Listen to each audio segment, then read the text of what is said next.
not ready yet. Hold on.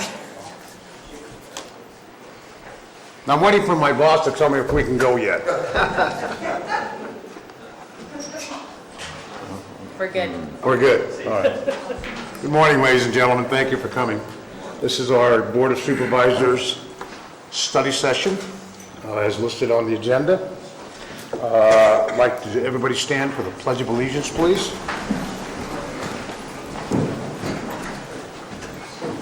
Supervisor Tofinelli, would you lead us, please? Sure, thank you. I pledge allegiance to the flag of the United States of America and to the republic for which it stands, one nation, under God, indivisible, with liberty and justice for all. Thank you.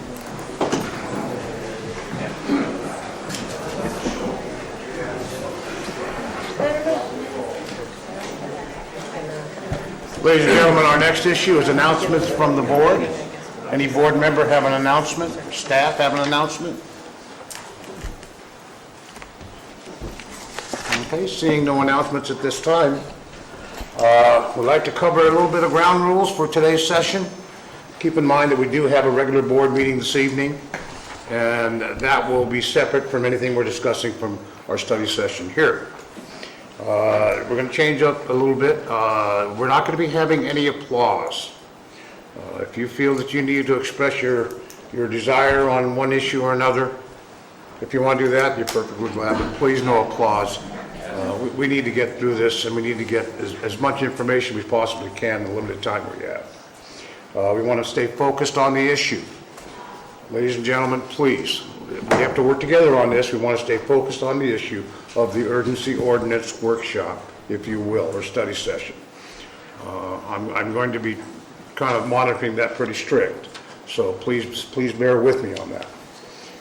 Once again, to speak, during public speaking, we want to keep 5 or 6 people at the max standing in line, and please, if you see someone sit down and you wish to speak, please get in that position so we have an idea how much time we have and we can gear that. So don't be afraid to stand up and stand in line, but let's not get a whole bunch of people up there. We have respect for the speakers, respect for the board, respect for the chambers. I'm going to be very strict on that to an extent. Everybody deserves a chance to speak their minds, and everybody has the right to be respectful and to be respected in this chamber. Our clock. 3 minutes, okay? When your 3 minutes are up, I'm going to say your time is up, folks. So if we can stick to that, we can get through this issue and get a lot of information that we need. I know we're already seated. We have a large crowd here today, but I want it for future meetings. I want to make sure that everybody understands what the limited seating, thank you, I'm sorry. We had our mics tested. Our limited seating arrangements are the first row here on that side of the podium is usually reserved for the press. The back row back in there is usually reserved for staff members that's going to be making presentations on the various items we may be discussing. That doesn't apply today because everybody's seated. So we're all good today. But in the future, we want to kind of keep that in mind when we come into the chambers for regular meetings or further study sessions. With that, I think we can open up public comment. We'll entertain public comment at this time. You'll have 3 minutes, please. And these are for items not on the agenda.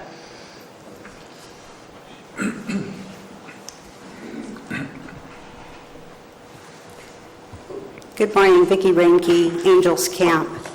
I just wanted to address briefly the fairness of the board and the county staff when it comes to the marijuana issue. This is not on the agenda, you'll see as I go through. Regulation versus the ban. At the prior board meeting of January 24th, the board was asked to make a determination on the ban initiative, to accept the initiative outright or to place it on the ballot to be voted on. The proponents of that initiative were not given the opportunity to speak on that initiative.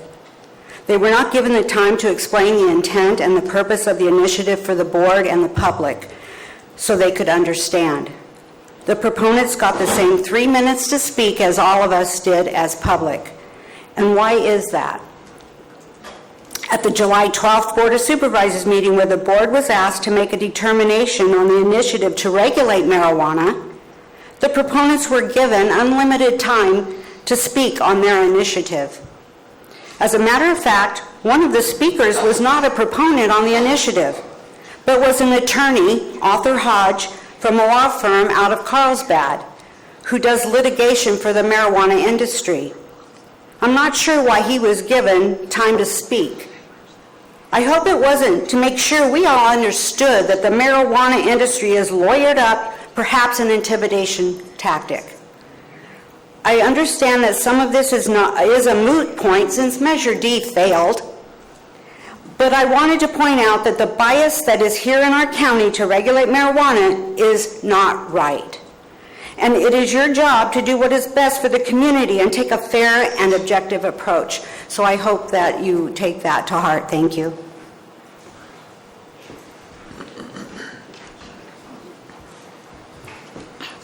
Good morning. My name's Bonnie Newman. I'm from Double Springs. I have so much that I want to talk to you about home care, but today I'm here to talk, I guess, to defend myself. Last week, it was very crowded. I was standing in the lobby, and when it was time to do the Pledge of Allegiance, I raised my hand and all the papers under my arm fell out and fell all over the floor. And two people helped me gather them up. And I did say something. I said, "I'm sorry, thank you, I'm sorry, thank you." So if I disturbed somebody's ability to say the Pledge of Allegiance or their inability to hear the words, I truly apologize. I respect the flag and always do the pledge. And the reason I'm bringing this up is I don't have a computer, but somebody told me that some twit got on the tweeter and started making disparaging comments about me, causing a ruckus during the Pledge of Allegiance.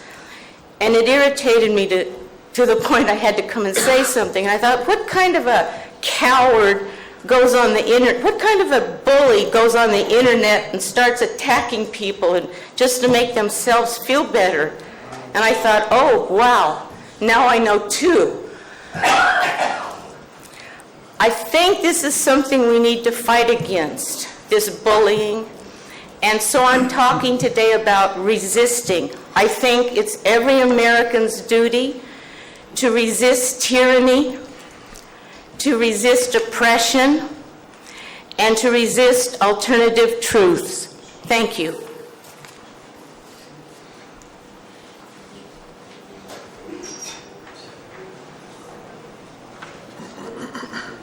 As I'm listening to the last two speakers, I just have a suggestion or a question.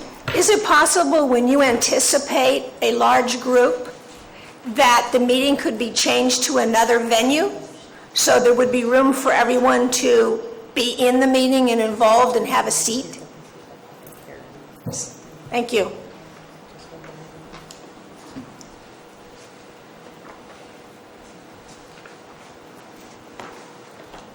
Hi, I'm Judy Robertson, Murphy's retired teacher. I just wanted to double check that I'm at the right time as far as making a comment on the cannabis issue. Is it not now? Ms. Robinson, is it dealing with an agendized item or a public speaking generally? I didn't get the agenda this time, so. Okay. Well, we're here for the urgency ordinance workshop/study session. Does it Okay, apply to then that? it probably would be helpful then if it's okay if I talk now. No. Sure. No. No? This Is it- portion of public comment is for anything not on the agenda. Okay, So if it's about the cannabis study session, Okay. it needs to be during that agenda item. And there are agendas outside the door if there's still any in the, because I keep sometimes getting the agenda in my email and sometimes not, so it's been really inconsistent. Okay. All right. Any other public speaking requests? I'm going to bring it back to the board. We normally don't address issues, but there was an issue brought up by Ms. Renke about equal time for proponents and opponents of issues. In this particular situation where she mentioned, I actually contacted the proponents and they indicated to me that they did not desire any type of special time limit other than the 3 minutes awarded to public speaking, and per that request, that's what we did.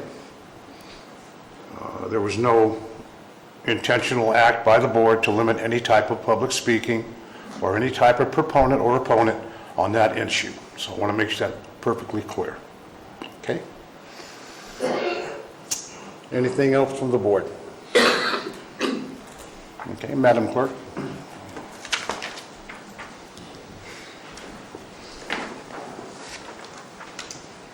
Item 1 is from the Planning Department. It's a cannabis study session. Good morning, Mauer. Mr. Chair. Good morning. Members of the board, members of the public. I'm Peter Mauer, Planning Director, and this is the study session on the urgency ordinance and sort of anything else related to cannabis as we move forward through this process. What I would like to try to get out of today is, I'm going to provide some facts and figures and a little background information, but ultimately as a study session, what we'd like to hear is what your direction is to staff. Where do you want to do, what do you want us to do in order for us to move your policy direction forward? So at the end of my presentation, I'll sort of have some questions or options for you to consider, and then other department heads may want to speak. And then when we close our presentation and you hear from the public, then at the end I'd like to sort of circle back and get direction from you as to what you would like us to do as we move forward, given the expiration date of February 14th for the urgency ordinance, the fact that we have the ballot measure on the initiative in May, the next 3 months has a lot coming towards the county is the direction that we will be taking. So this is the opportunity for us to hear from you as to what you would like us to do for the county. So with that, I will move into my presentation here. Just a little bit of background, and I'm going to start with April of 2015. We had a study session. It actually goes on much longer, much further back than that. The county's been sort of grappling with how do we deal with cannabis cultivation in the county for a number of years. In April of 2015, there was a study session with the board. There we would work to prepare a draft ordinance. At that time, the board said, well, states promulgating regulations, so let's wait and see what the state does before we come up with our own regulations that might conflict with state law. So in October of 2015, the Medical Marijuana Regulatory and Safety Act, been referred to as MRSA, now it's the Medical Cannabis Regulatory and Safety Act, which doesn't have a nice ring to it like MRSA does. But that ordinance, or that law, was passed by the state. It provided for local control, and it set a deadline of March 1st for the locals to adopt regulations, otherwise state regulations would be put in place. So we scrambled to come up with a set of regulations that was consistent with MRSA, as well as the prior guidance that the board had given us. We'd had several study sessions, and finally we had a big hearing at the town hall. If I recall, it was an all-day session that we went through all the various issues associated with cannabis and received direction from the board to push forward regulations based on that direction. About the same time, just as we were trying to work through that, and our intent was to adopt it as an urgency ordinance because of the deadline that the state set. We wanted to have our own regulations in place rather than rely solely on the state requirements. The state did some modifications to their law and eliminated that deadline. So it made it so that we could not quickly adopt permanent regulations. Had to go through the normal ordinance adoption process, planning commission hearings, CEQA review. We determined that because of the potential impacts on the environment, that an EIR would be necessary to adopt regulations regarding marijuana. So we contracted with a consulting firm, started the EIR process. A notice of preparation went out in April of 2016. In the meantime, the land rush was on. People were moving to the county. The word had gotten out that Calaveras County was receptive to cultivation, and a lot of people moved to the county. That created concerns in the neighborhood, concerns on environmental issues, and so the board felt it needed to do something. We had a couple meetings in April, finally concluded in May with the adoption of the urgency ordinance. The point of the urgency ordinance was to freeze cultivation where it was at that point in time, not to allow any additional activity to occur until we could get permanent regulations in place. It also created a fee structure to pay for our ability to implement that ordinance. In June, it was extended because an urgency ordinance is only good for 45 days until you go through the normal notification process, extended for, there's a potential to extend it up to 2 full years, 10 months and 15 days for the first extension, a second extension for a year. The board in June decided that, knowing that there would be new board members coming on board in January this year, to only extend it to February to give you the opportunity to decide what you want to do and how to move forward.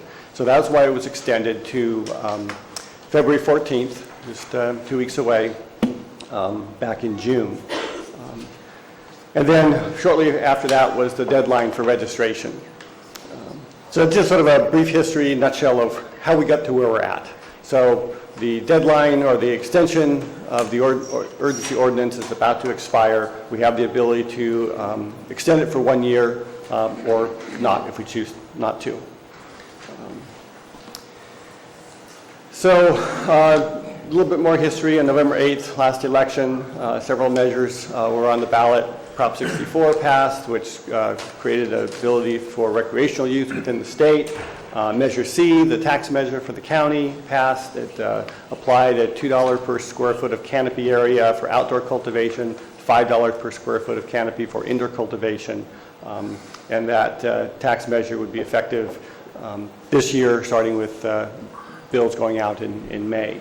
And then Measure D, the measure that Supervisor Oliveira spoke to a short while ago, failed. It was a measure that would impose permanent regulations based roughly on what was in the urgency ordinance with some modifications to that. And I'm not going to go into detail because that failed, so we don't really need to deal with that anymore. So currently where we're sitting at with the registrations, we have 737 commercial cultivation registrations. That's anything over 200 square feet up to 22,000 square feet. 34 have been approved so far, 66 have been denied. We have additional 215 caregiver and personal registrations. Those are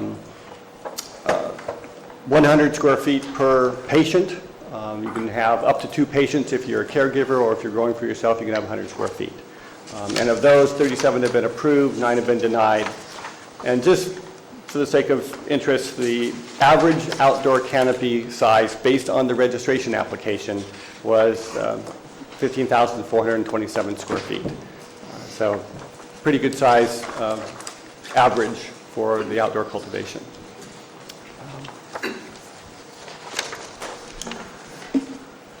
We have collected $3.7 million in application fees. We have spent $1.2 million so far.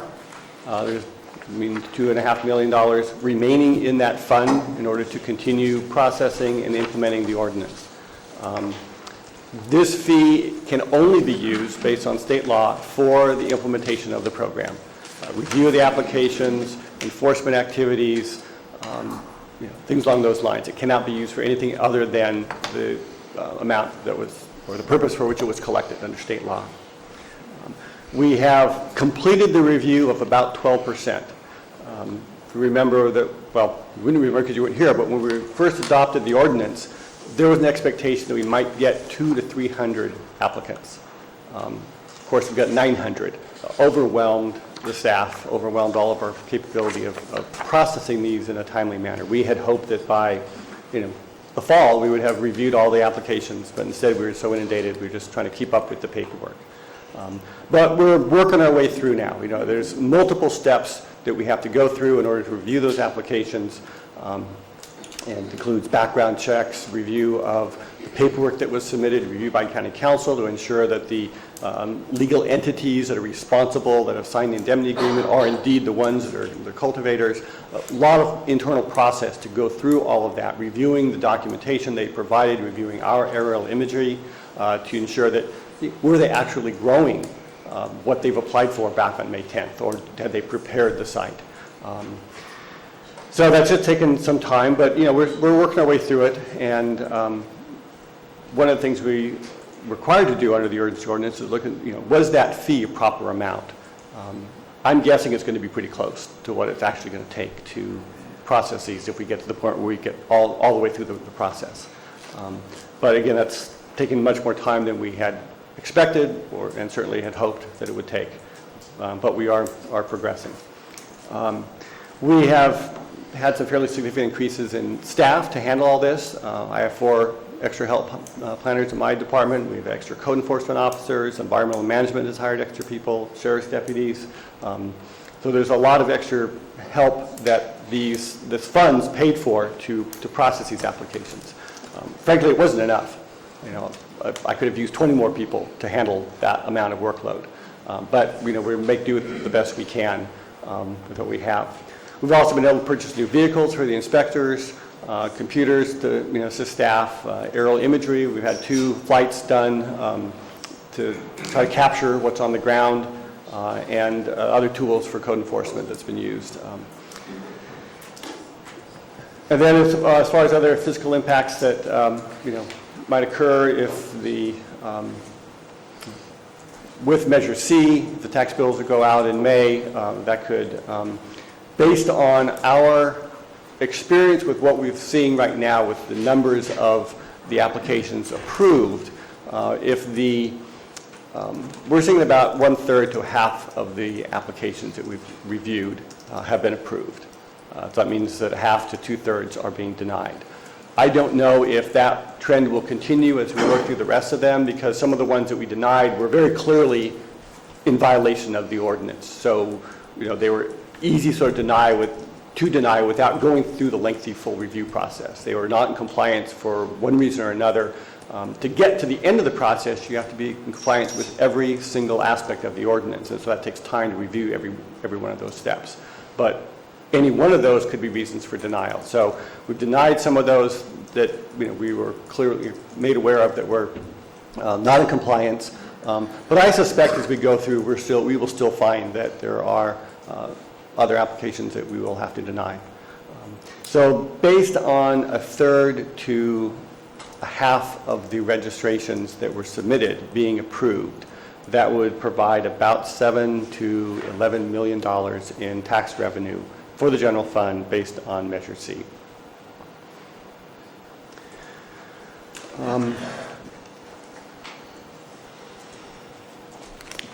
If, just for very rough numbers, based on what's left on the table for us to review, those that are approved and those that are still pending, we have a total of 10,290,000 square feet of canopy area for outdoor. I know there are almost 24,000 square feet of indoor cultivation area. That would be a potential revenue of $20.7 million based on Measure C. So just to have those numbers out there this is sort of the maximum amount of potential under what we have pending applications right now. So as far as enforcement goes, there's been shortcomings, staff shortages, and limited law enforcement backup prevented a lot of early inspections.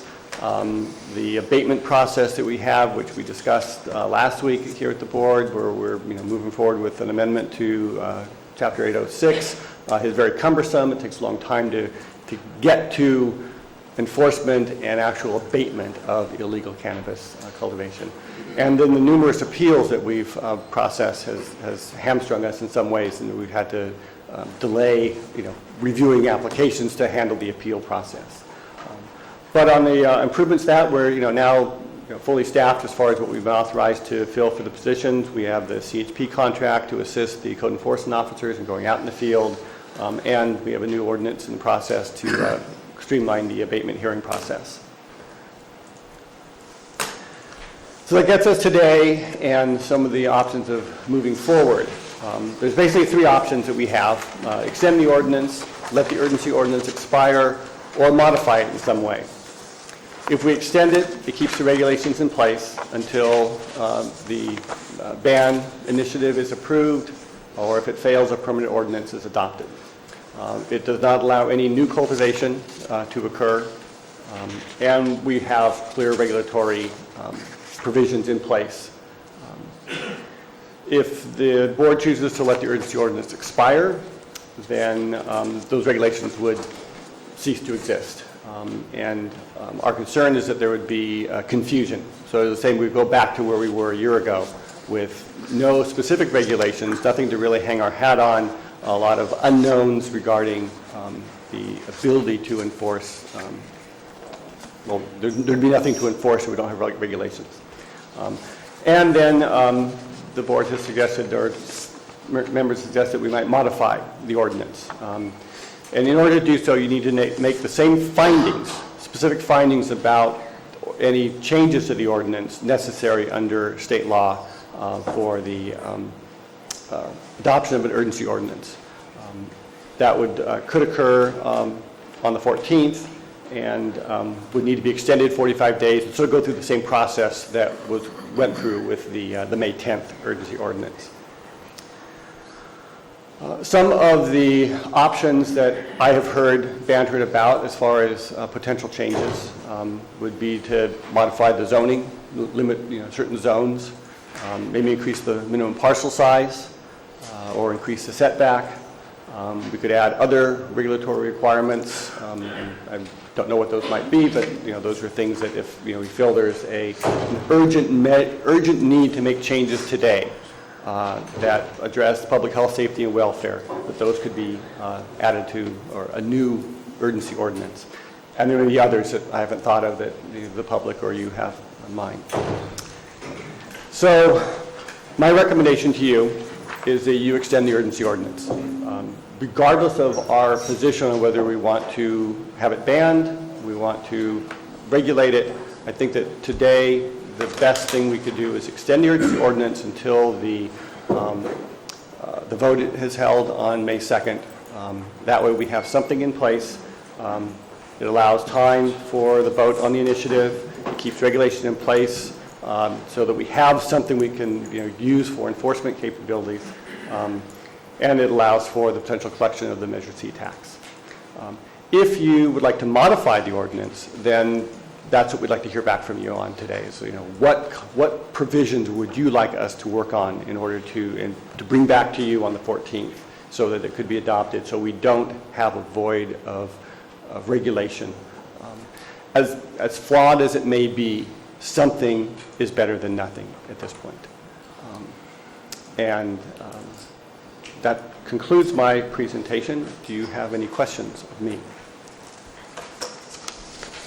Board members, any questions of Mr. Mauer? Yes, I do. You, in your presentation, made a statement regarding potential revenue of $7.58 to $11.37 million annually.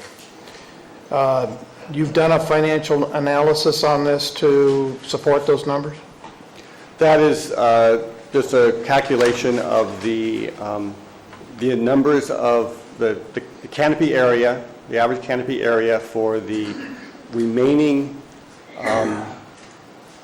outstanding applications for the registration.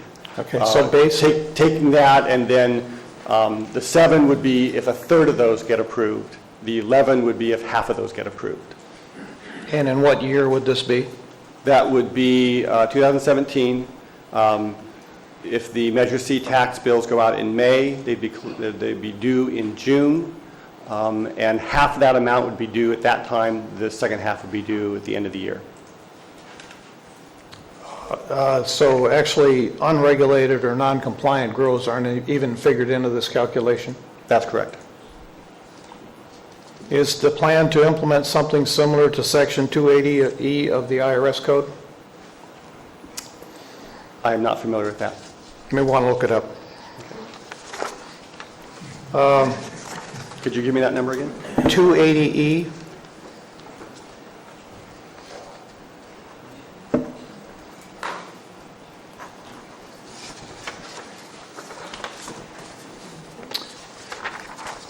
I think I'll reserve the rest of my discussion for a little later. Thank you. Sure, Mike. Mr. So my understanding, we might collect $7 to $11 million is our best estimate.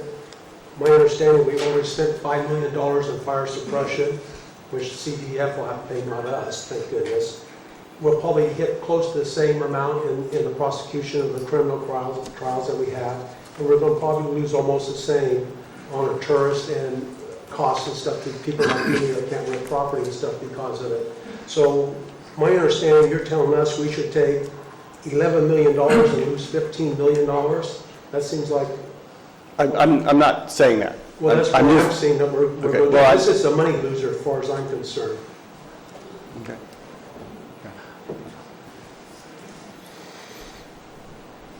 Okay, was that a statement or a question? It was a question and then ended with a statement. Okay, Supervisor Clapp. Supervisor Tofinelli. Yes, Mr. Bauer, according to what the presentation was to us today, you've only reviewed, since June 30th, 12% of the applications. You throw figures to us today anywhere from 7 to 11 million. So I assume by May, you plan on processing the rest of them in order to be able to tax them? The tax would apply to anyone, and I don't have the actual language in front of me, but who is registered or is required to be registered. So my understanding is the tax collector, and I don't know if Barbara is here, but the treasurer tax collector would send out the tax bills to everyone who has finished going through the process or is still in the process to be registered. So if they have applied for registration and had not yet been denied, they will be sent a tax bill. So what happens then if during the process, when the tax bill goes out and it's due, they're denied? Or even after they go to the second, they've paid in May, and you don't get to them until later on, they've already paid that tax revenue, and then they're denied because they're not in conformance. How is that going to work?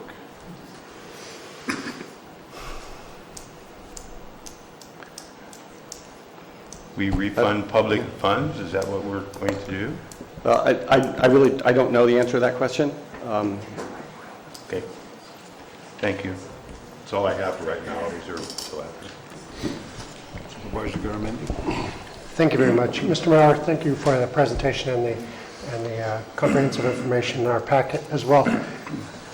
It would appear that we seem to have a stride going, or at least a rhythm as far as moving through these unprocessed applications. Are there tools that you need that you don't have that would speed up that process prior to the tax bills going out and collection? And are there things that we're missing, that you're missing in tool-wise? I think it's just a matter of the numbers of people that are dedicated to that. Again, I have 4 people that are working on it. There's, I think, about 4 code enforcement officers, perhaps 6 on some days. It's just the sheer numbers of getting through those. But I don't have any other qualified people that are, that come to me. We advertise for those positions. So I think we have we will make do with what we have. But it's really a function of not having, it's not that we don't have the resources to hire the people, it's just we can't find the qualified people to do the work. Correct. Reserve the rest of it. Okay. Thank you, Supervisor Garamendi. Mr. Mauer, I just have one issue I want to discuss right now.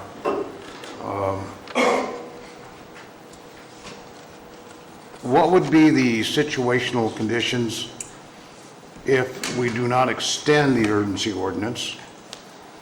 And how would that affect our agriculture rules and any grandfathering? of anything that affects that. In other words, would it be more restrictive? Or if we should extend the urgency ordinance, how does that affect anything being grandfathered in? Should we change or modify the urgency ordinance? Well, there's been a lot of internal debate as to what the result of that could mean, and I think that the jury's still out on that. I think that those who have applied and have been, processed through, the 37 that we've approved, have the right to continue under that, the provisions of the ordinance until something is in place to replace it. There is a question that I have, and I really don't know the answer to, is what happens to all of those who are in process? Do we continue to process them because they are, they filed under the procedures that were in place when they filed their application? Under normal planning rules, when you file an application, the provisions of the code of standards that are in effect at the time your application was deemed complete is what the standards are that you apply to that, regardless of what changes occur. Now, we have specific provisions, and an urgency ordinance is different than sort of normal ordinances in that 90 days after a permanent ordinance is in place, and that could be a ban or it could be other regulations, anyone who has a registration certificate must come into compliance. So they're grandfathered up to that point. Unless we are given other direction, we would continue to process those applications. If the ordinance expires, I think we would continue to process those applications that were filed under the provisions of the ordinance in place when they were filed until the ban is enacted by the voters in May or some other ordinance is adopted. But that's something that we're still trying to work out as to what's the best procedure and what's the legally appropriate action to take regarding those applications. So I don't have a real straight answer for you on that one because I really don't know. There's a lot of different opinions and ramifications of what happens if the ordinance expires. County Council, is any comments on this issue that you could provide for us? As far as any grandfathering in, if we make any modifications to the urgency ordinance, or if we fail to renew it, or if we do renew it?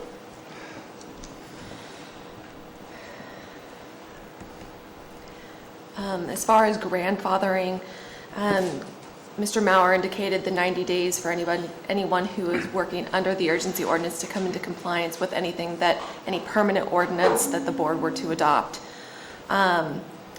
The concern of grandfathering that I think that you're referring to is if the county is challenged under the permissive zoning ordinance, because if the urgency ordinance is not extended, we will not have an express regulatory scheme, whether that be a ban or a regulatory structure on the books, and we would just be back to a permissive zoning code.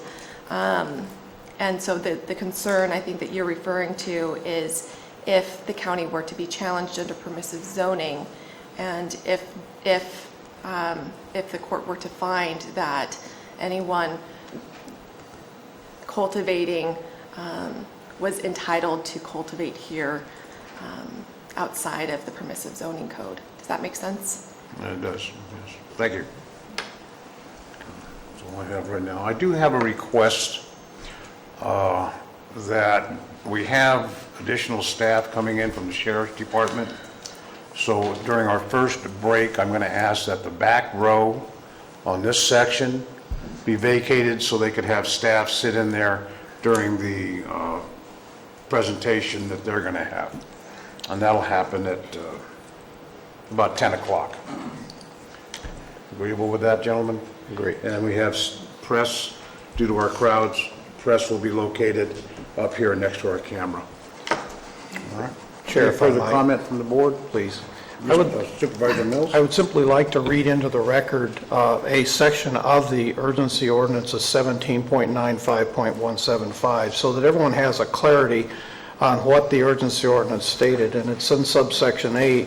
It says, "Any and all registrations of medical cannabis cultivation sites pursuant to this chapter shall, without further notice, automatically terminate and be rendered invalid 90 calendar days after a permanent medical cannabis cultivation ordinance takes effect in Calaveras County, by which time all medical cannabis cultivation sites shall comply with the terms of such permanent ordinance." There is a subsection B, but it does not say that it is a shall. It says that it may be extended. So it would be at the option of the board to extend. It is not required that we do so. So I just wanted to be sure that there's no ambiguity here in what the urgency ordinance actually states. Thank you. Any further comments from any supervisor?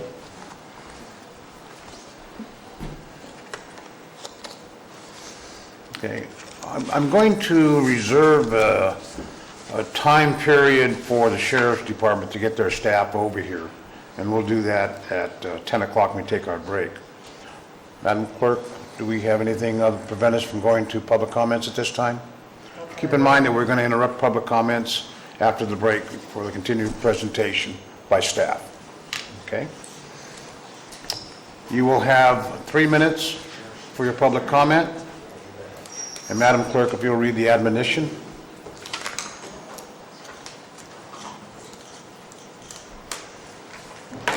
Oh, that's okay, you don't have to read it. Everybody knows how to public comment. First public comment speaker.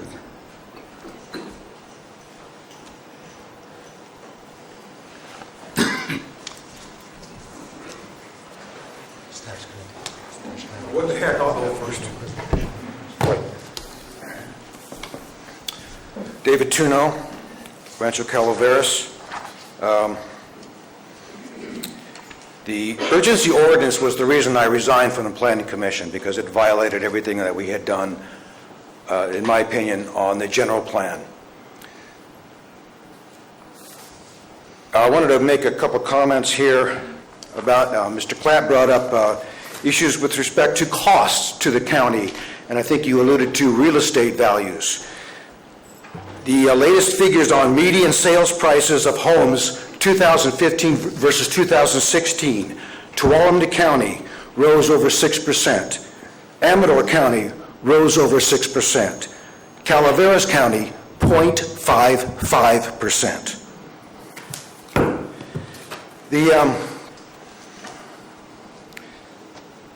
The urgency ordinance is also why the ban committee was put together. And last week just seemed like there was a mystery in the air as to what the heck was going on, because we heard from Mr. Tofanelli that he had canvassed his neighborhood and people were against it by vast majority. Heard from Mr. Oliveira that we all know where he stands on cannabis. Okay, and then we heard similar comments from Mr. Clapp. But I also wanted to go back and, as part of this mystery of what the heck went on, feeling that I had, I think others had it. Mr. Clapp was quoted in the paper, the Enterprise, "I think it was a mistake for Calaveras County to jump the gun on marijuana," meaning the urgency ordinance. "More people are upset about marijuana than were about the asphalt plant." And you're right, and that's why you got elected, and that also goes even more so for District 1.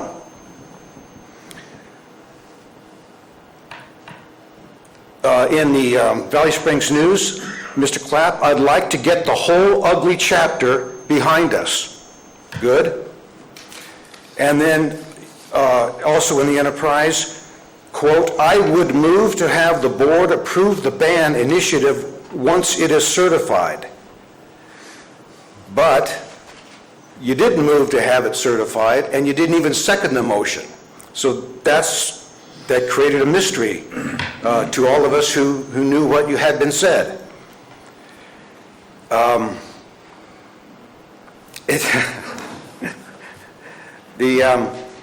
glad you brought up the dollar figures. about what kind of revenue we would get, because it doesn't jive with what applications have been approved.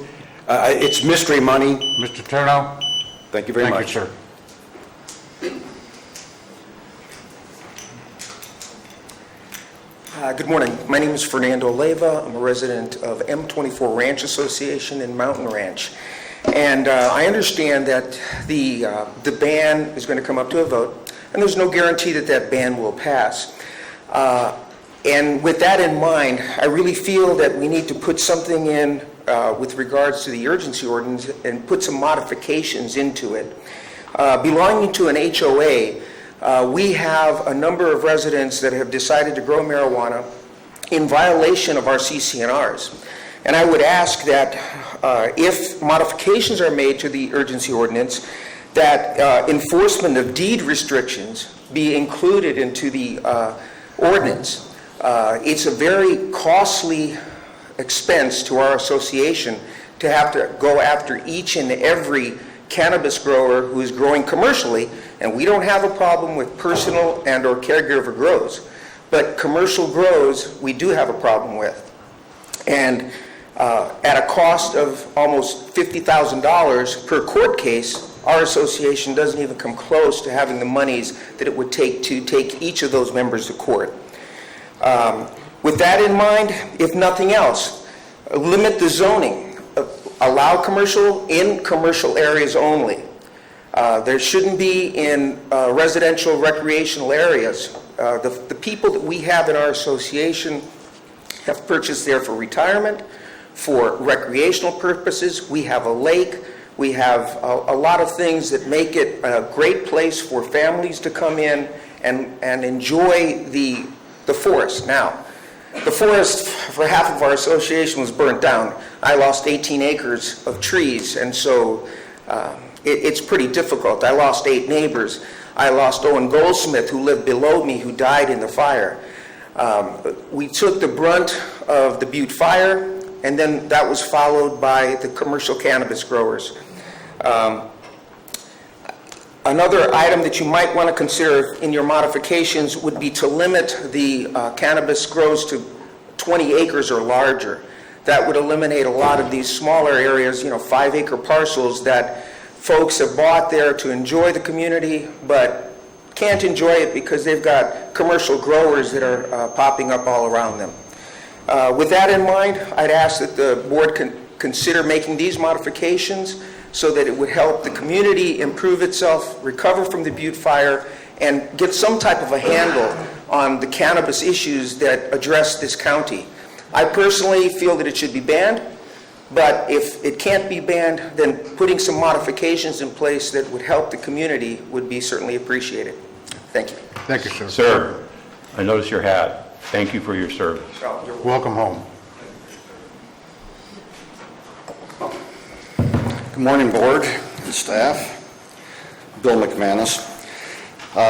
We've been here a lot. There's been a lot of conversation. We've got a lot of people here today that may want to tell their stories of what the experience has been like for the urgency ordinance. I would suggest you go back through hundreds of hours possibly of video of meetings where these people have been here over and over and over again and told their stories. There's nothing new. We can just keep saying it over as much as you want, but there's already a substantial record. What I don't understand right now is the infatuation with the urgency ordinance. It has been an abysmal failure since the beginning. In its first incarnation, it was inadequate, and then they extended it. And that was supposed to stop the grows, the new growers coming in. You created a class of people called good growers and a class of people called bad growers. Well, as it turned out, they were all growing. If you keep doing this and expect a different outcome, what do we call that? If you change, or if you move the date again, as we speak today, trees are being harvested illegally. Hillsides are being graded without permits illegally. These grows have never been here before. Why do you think that you're going to get control over it? As we look at the numbers, and they really are abysmal. 750 out of 2,100 growers are in the application process, 35%. 34 of 750 have received their certificate, 4.5%. 78 out of 2,100 are moved ahead, 3.7%. And 34 who have applications, who have finished this process out of 2,100, that's the real number, 1.6%. If you get this kind of cooperation and compliance with the application, why do you think that the compliance is going to be any different with Measure C? It is a pipe dream that you're going to collect that much money. You won't be able to collect it. If you can't enforce the urgency ordinance now, and you can't, how are you going to enforce the tax collection? Now we have to beef up a whole new department to go out and start chasing people down for tax money. It's not going to happen. It is doomed to failure. When you try to regulate something that is inherently illegal, it becomes almost impossible. The urgency ordinance is nothing but one big set of regulations. There's almost no enforcement. I'm afraid that you're trying to turn Calaveras County into a sanctuary county, ignoring the laws that you don't want to obey. Thank you.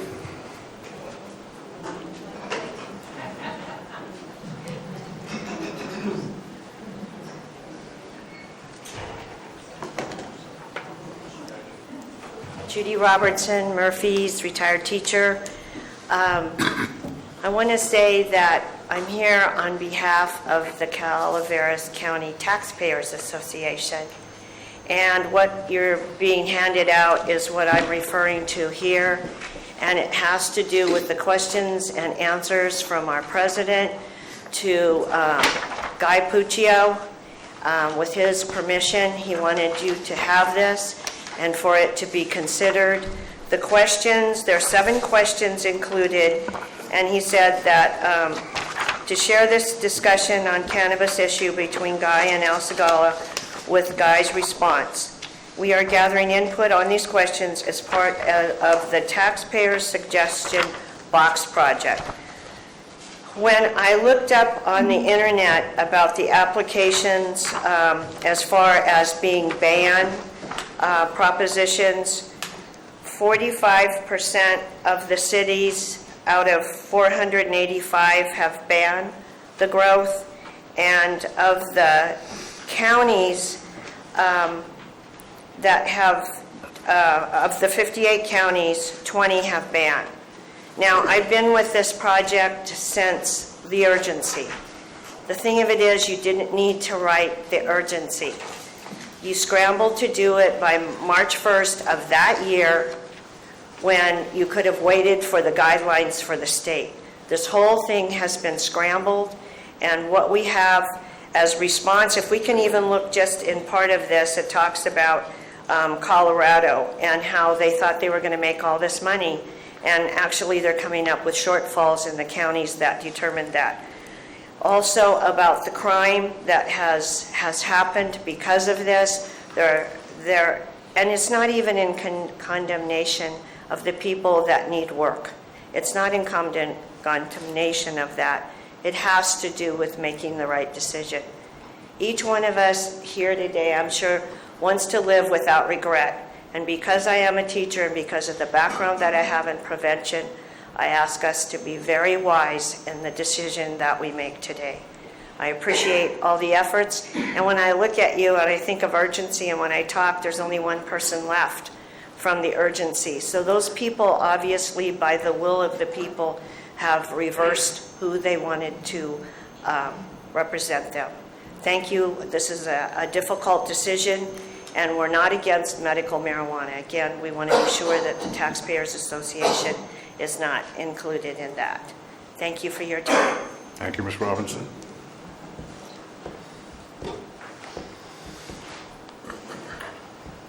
Good morning.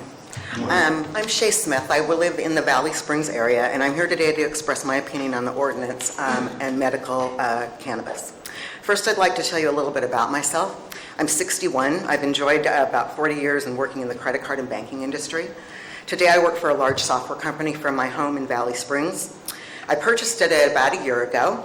There are several reasons I moved here. The first one being quality of life.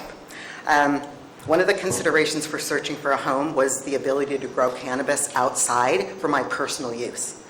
I have debilitating arthritis. I've had both my knees, both my hips, and a shoulder replaced, and when I can have my back replaced, I'll do it. I use medical cannabis for about 10 years. I started using it because I have allergic to opiate pain medication. It causes severe itching, and then I have to treat that. I ingest, smoke, and use topical cannabis to keep me pain-free, and I do not have to use addictive pain medication.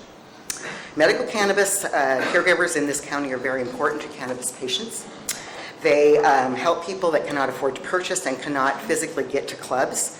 And they need the ability to grow without restriction so that they can grow enough cannabis to help themselves.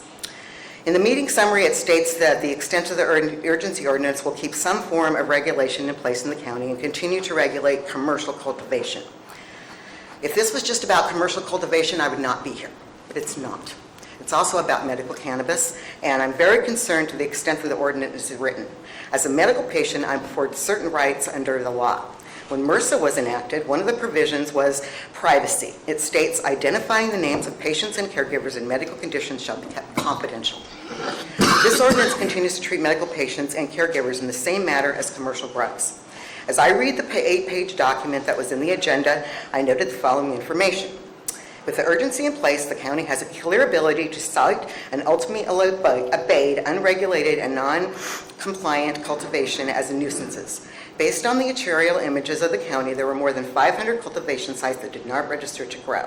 With an ordinance whether to have this in place, and adequate staffing and funding to enforce the ordinance, these sites could be easily and more quickly eradicated.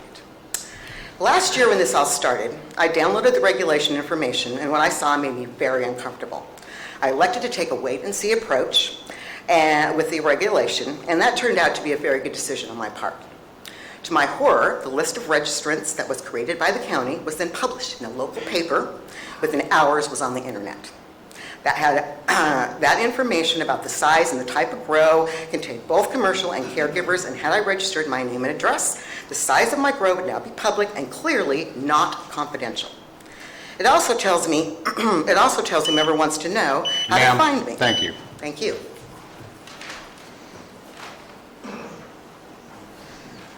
My name is Bill Wilson. I'm District 1 voter, also a Vietnam veteran who enlisted rather than being drafted. I served my country honorably. Thank you, sir. Thank you. According to your report, there are 500 illegal grows, or Mr. Mauer's report. According to Mr. Mauer's report, there's almost 1,000 grows, not 2,100 grows. We have a map now of those 500 illegal grows. Are they being abated? Have the owners of those properties been sent a letter telling them that they're in violation of the ordinance? Your staff, the sheriff's department, everyone is urging you, gentlemen, to renew this ordinance, to not leave us standing out here with no regulation and no idea of what growers that are here, that are registered, that have been here for the last 40 years and have been doing it legally under Prop 215 and 420 for the last 20 years. It's only been the last year that we have tried to end this prohibition and make it regulated. We would pay taxes. We do pay taxes every time we file our RIS statements. Every year, Mr. Mills, we file those taxes. We pay those taxes. We have for the last 20 years under Prop 215 and 420. When we run our collectives, we pay taxes. We will pay taxes to the County of Calaveras if Measure C is left in place and the urgency ordinance is renewed rather than a ban. How are you and the Sheriff's Department, Planning Commission, Code Enforcement going to enforce that ban with no money? I would like to know that. Part of this study session should cover that. How do you plan, if you do not renew the urgency ordinance, to pay for these costs that our county will have? The other thing is, that those 500 grows that are out here, are you going to let them take their time, maybe charge them an extra fee to become compliant? Or are you just going to make them illegal, confiscate those properties or abate those properties? How are you going to do that without money from Measure C or from the urgency ordinance funds and fees, which you can only do by keeping that urgency ordinance in place? The other question is, Mr. Mauer said, we can only use this money for fees. I don't think a 3D laser scanner by the Sheriff's Department is part of the abatement program or the marijuana regulation program. I'm sorry, I think that's misappropriation of funds. Thank you. Ladies and gentlemen, we're going to be taking a 10-minute break. We're going to be taking a 10-minute break right now, and I want to remind folks that we're going to need to clear that last row for our staff from the Sheriff's Department. Understand we have 5 or 6 people coming. Is that right, Captain? I can't hear you, sir. 2 or 3. Oh, 3? Then we're going to need probably 3 empty seats back there, folks. If you'd accommodate, I'd really appreciate it. We'll come back in 10 minutes.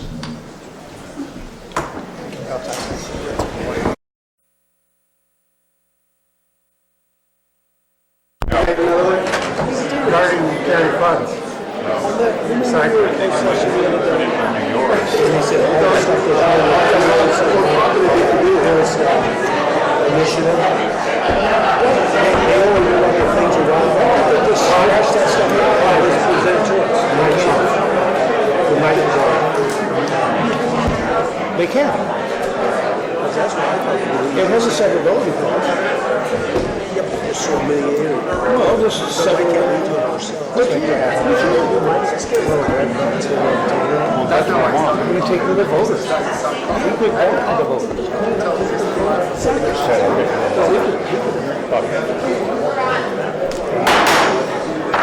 Ladies and gentlemen, thank you for coming to order here. We're going to go back to our staff reporting out on this agendized item. We'll start with the Sheriff's Department. I understand other staff departments need to make some presentations, so Sheriff DiBasilio, your staff ready? We will continue the public comments after the staff presentations, folks. Good morning, board members. Sheriff DiBasilio. Thank you for inviting me.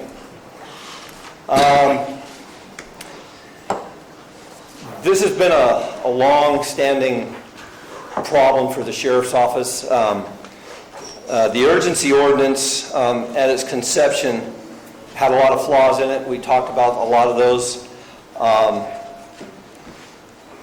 It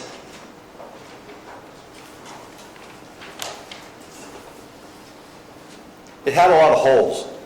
It didn't let me do a lot of the things that I knew to keep the county safe. I think, let me give you some statistics right now. What we've done so far this year, well, we've had 410 complaints that were filed. CAL FIRE cited 27 people for cutting down trees that they weren't supposed to cut down. We utilized 26 outside agencies to do the eradications that we did. We compiled 76 arrests, and none of those arrests were from registered growers. Well, let me rephrase that. Some of them were registered growers, but they were conducting business illegally. Between June 1st of 16 and yesterday, we have 30 marijuana ordinance cases that we're dealing with. And we have about 198 cases where marijuana has been involved in one way or another. And give you some numbers, 2014, we have a DEA grant, and we utilized $32,000 to eradicate marijuana. In 2015, that number went down to $29,000. And in 2016, it went down to almost $12,000. But you have to understand the way that DEA gives us our grants and the way our fiscal year runs, there's an overlap in there, and we actually don't even get to start utilizing those grant funds until the latter part of July. So the numbers have still continued to go down. Right now, with cannabis, we're at $259,000. That's just employee cost. That doesn't account for the equipment costs that we've incurred to put this program together. I still only have 3 deputies working. I have 1 sergeant, 2 corporals, or 2 deputies that are working strictly nothing but marijuana. There's some issues with that Rebecca Callan and I have discussed, in the sense that when the board, as you were on there, Mr. Oliveira, originally put this program together, that anything that was associated to that regulation was supposed to be paid out of those regulation monies. Everybody's aware of the airport bus that we had. A lot of that money had to come out of my general fund. It could not come out of the marijuana ordinance funds because it was deemed that it's a violation of Prop 26, which I disagree with. I've read Prop 26. I am not an attorney by any means, but I believe that that's false. I think that those money should have been taken out of Prop 26 because there is a nexus between the growers that were there registered and the criminal side of it. So that's another story that we can talk about down the road. I've heard a lot of folks say that if we don't have an ordinance that marijuana is going to be illegal. That's not true. If we don't have an ordinance, we still have Prop 215. Prop 215 hasn't gone away. It's the Compassionate Care Act that started in 1996. That's still going to be with us. So if we do not have an ordinance and we do not have a ban, they're still going to be able to grow. We have Prop 215. It's not going to change anything. The illegal growers, as people have noted, and I've even noted before, I've been in the county almost 40 years. Marijuana was here then, and it's still here, and it's not going to go anywhere. The difference now is that because of the Butte fire and the influx that we had of people coming in, we have a lot of people in this county that are not county residents.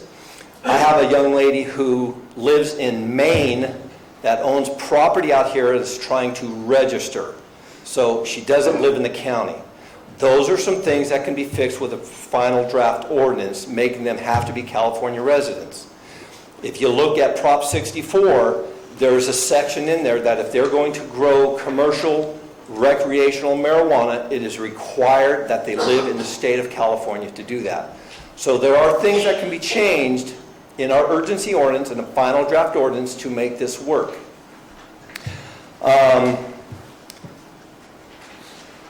If you fall back to Prop 215, the problem with Prop 215, and Yolo County just had this issue, is that they did a big marijuana bust, and the folks had multiple Prop 215 registrants. Well, you have to have the staff personnel in order to call to confirm that each person does have a registration and that they are aware that these people are growing in their name, because they're stealing this stuff. So they're using other people's names to grow under the ruse, basically. I've read the citizens ban. I see some conflict in state law. Again, I'm not an attorney by any means, but I know there's a severability clause in there, but I think that's still going to cause the county some problems. I believe that you guys did the right thing by allowing it to go to the voters, because it's going to relieve the county from civil liabilities. If you guys had enacted it at that time, I think they would have brought numerous problems to the county financially. This way here, the citizens have voted in, and if it fails, then it's a citizen initiative. I think it relieves the county from a lot of problems. I think that at this point, I think the urgency ordinance needs to be extended until somebody decides what we're going to do, whether we're going to have regulations or whether we're going to have a ban. If we do not have something in place, you're opening our county back up to some problems. People are going to be able to move back into this county and start growing. Even if you think that you're going to be able to put a ban in place and it's done by the end of July, you still have a season that these folks, not the folks that are here now, but other folks are going to come in and try and grow. Please do not open that up to our county. You're going to cause a lot of problems, not only for the county, but for the sheriff's department. And if you cause problems for the sheriff's department, it goes back out to the community. The community is the one that's going to get hurt in this. So we have to have something in place. If it's not a ban, it damn well better be the ordinance. We have to have something. I give you a little rundown here, and I'm going to read this because I wrote it out, and I like to read. To bring the sheriff's department back to where folks feel safe in this county, and I know you've all heard it, I've been hearing it, that people don't feel safe in our county. My staffing levels for patrol, investigations, my marijuana team, the jail, and dispatch need to be increased. I've laid out a plan, and I've spoken to most all of you about this plan. I'm a businessman, and you have a business plan. That's how you put things together. That's how you move things forward. I've laid out a plan with the costs associated to go back just to where we were in 2008. Okay? Right now, I have 15 people working patrol. I used to have 24, so I'm short-staffed. I used to have 2 detectives, or I used to have 6 detectives. I have 2. That's for the whole county. So when we have a homicide or a shooting or something related to whether it's marijuana or not, everybody, if it's a critical incident, everybody has to respond. So I hear people say that Sheriff's Department's not doing their job when it comes to the regulations and making sure that these processes are getting moved forward. I don't have the personnel to do that because a person crime comes well before property crimes and marijuana ordinance. I'm sorry. That's just the way we roll in the sheriff's office. People come first. I have 3 people on my marijuana enforcement team I'm supposed to have. You guys gave me 7, or the other board gave me a total of 7 people. I can't hire them. I don't have the people to bring in. Our pools are low throughout the state of California. Our salaries are low, so people don't want to come here. It's very difficult for us to hire people. I think I've told all you guys, we had a guy here about 2 months ago. He was here for a month and left. He went to another department because he could make $4 an hour more. So it makes it difficult. These guys are going to be coming to you here pretty soon for raises. And that's another story in itself.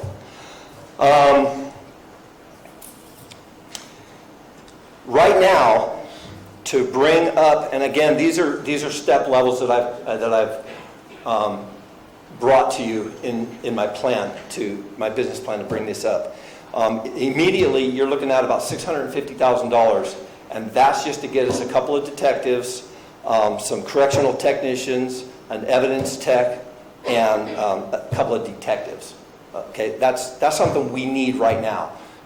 Mr. Lopez asked me a while back, asked all of our department heads, what do you need? Well, these are things that we need. And the reason we need them is because we don't have them anymore, so we can't do our jobs correctly. You're looking at next year, you're looking at about $1.2 million to start bringing my staffing levels up. And the year after that, you're looking at about another $1.3 million. Those are just staffing costs. Those don't include vehicles, computers, or anything else. So these costs are astronomical. And again, to go back to 2008, and you start moving forward, we haven't been getting anything, so it's caused this big vacuum. Well, now we're in this big hole. We need these funding. We need the people to come back so that we can keep the community safe. I had somebody ask me quite a while back, what can the Sheriff's Department do to make the community feel safe? Well, it's not what the Sheriff's Department can do, it's what you folks can do. The Sheriff's Department needs funding so that we can afford to hire people to bring people back into this county. We've been hearing for years that this county's in a hole, we can't get out of this hole, we need infrastructure, and we need businesses. Well, if you look at reality and the way life works, businesses do not move to places, unless you're Las Vegas, and then expect to attract people. You have to have people before you can attract businesses. And you're not going to get people unless they feel safe. So if we can bring this department back to where it needs to be, we can make people feel safe, whether they're marijuana growers or it doesn't matter who they are. People are people. If they come to this county because they feel safe, then word travels. Hey, Calaveras is a great place to go. Your kids can go to great schools, they get good educations, and they're safe because law enforcement takes care of business. Then people will come because word travels. People want to be where it's safe. We have a beautiful county. Been here for 40 years. I wouldn't want to live anywhere else. But people have to feel safe. If you make them safe, they'll come, they'll tell their friends will come, and then the businesses are going to go, let's go to Calaveras County. They got people up there. We want to bring our businesses up there. Doesn't go the other way around. You have to have people to have businesses. Captain Macedo, do you have anything you want to add? Which I'm sure he does.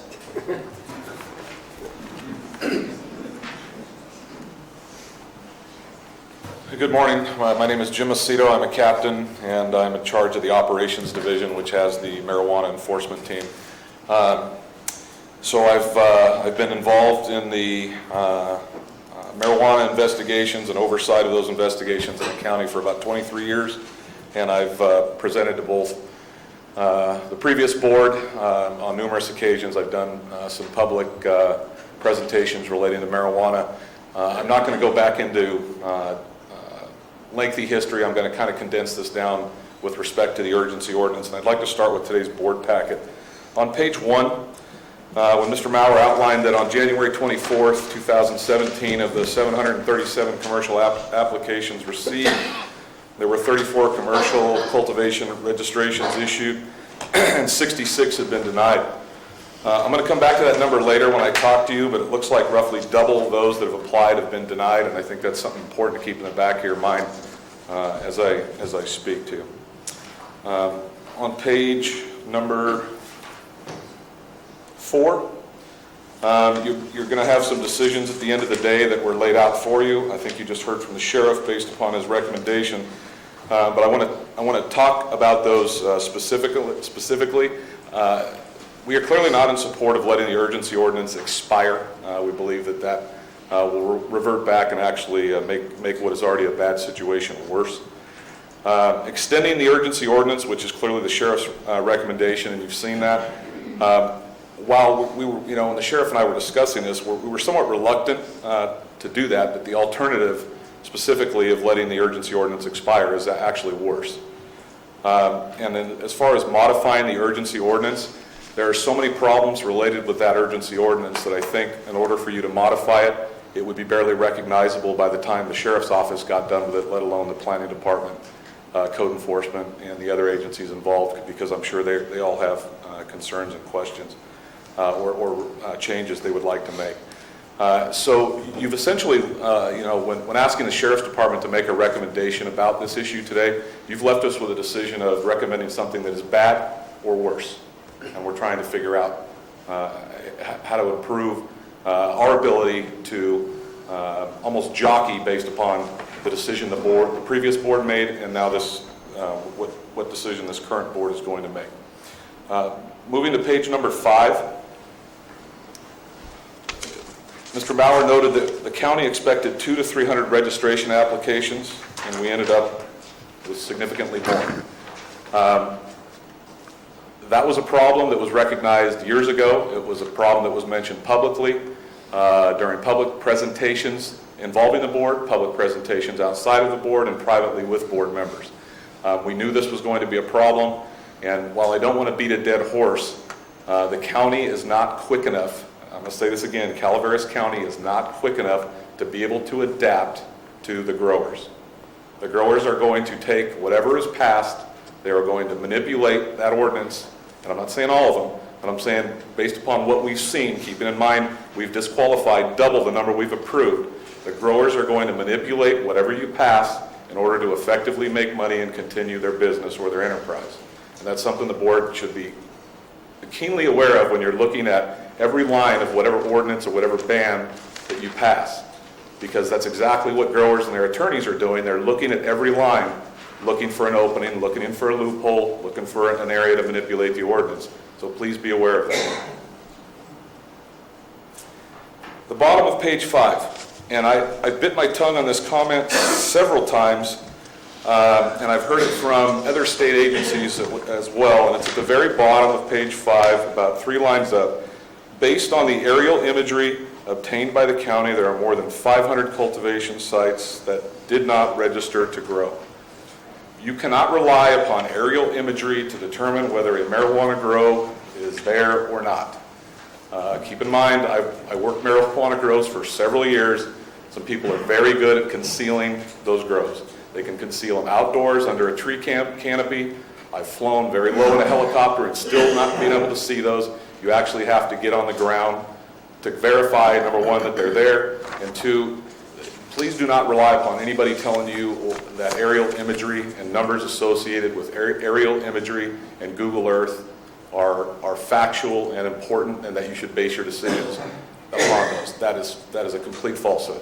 Please do not rely. If the State Water Resources Control Board comes down here and tells you again that based upon their aerial imagery, this is how many marijuana grows you have in your county, I'm telling you, don't believe it. It's not factual.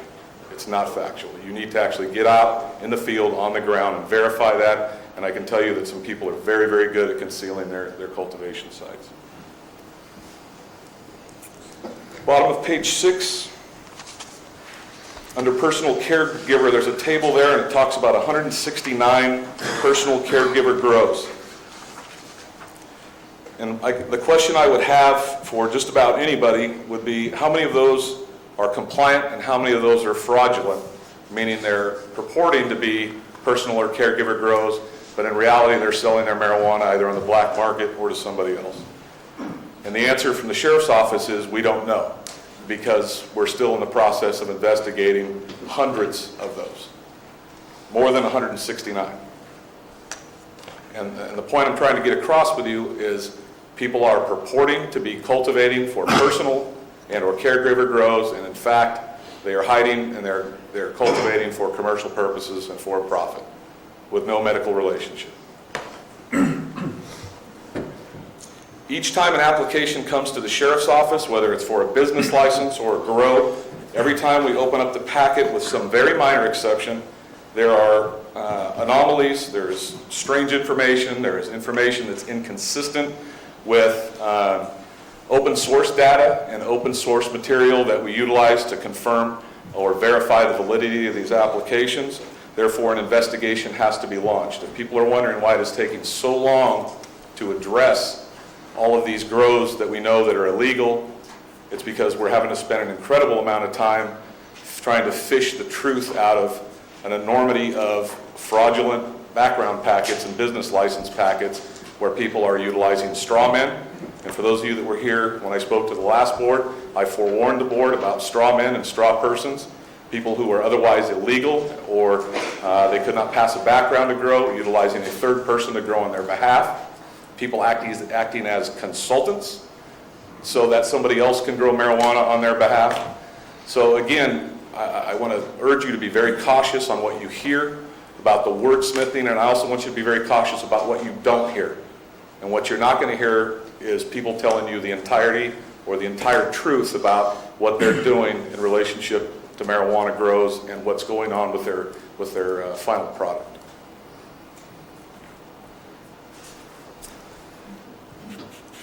Marijuana-related violent crime. The sheriff touched on our inability to charge the marijuana account for certain cases. Through numerous conversations with the previous board believed, before they voted to adopt and pass the urgency ordinance, that if there was a violent crime associated with a marijuana grow, that all of those costs would be covered by this account that was created by marijuana funds. And so did the sheriff's office, and we were still reluctant at that point. And now, as we process through the actual implementation of this marijuana ordinance, we are informed that no. As soon as it becomes criminal, it is no longer part of the regulatory process.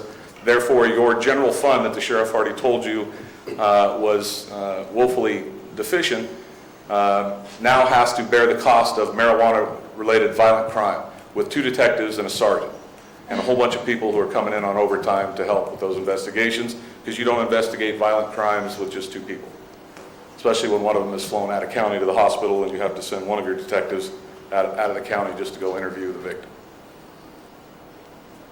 The inability to bill against marijuana funds is a humongous problem that's neither social, it's not moral, it's It's not something that really should affect your personal opinion on marijuana, but it is a business-related fact, and it negatively affects the sheriff's office budget. We're in the process of calculating those costs out, but I can tell you it's enormous, and that needs to be fixed yesterday.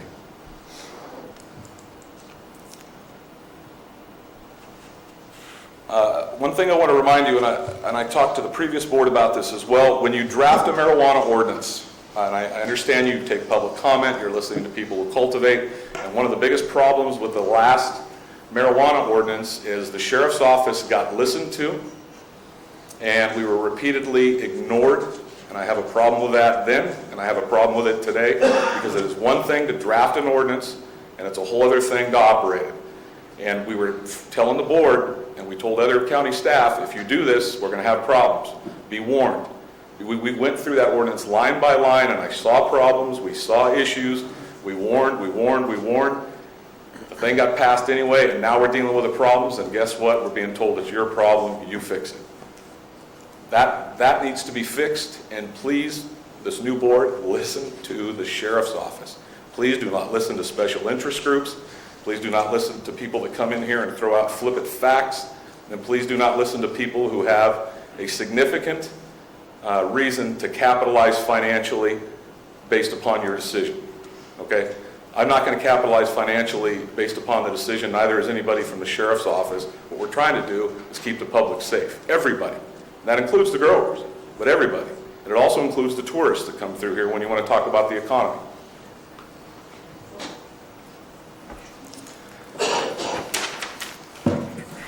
One other item. The 75-foot setback that was noted on page 7 of Peter's, that's the second paragraph. That was something we spoke about early and often. I knew neighbors were not going to be happy. Prior to the ordinance being passed, we had a lot of complaints from people regarding odor. And how do you measure odor? So we talked about lengthy setbacks, and there was severe pushback because if I only own a small piece of property, I may not qualify to grow.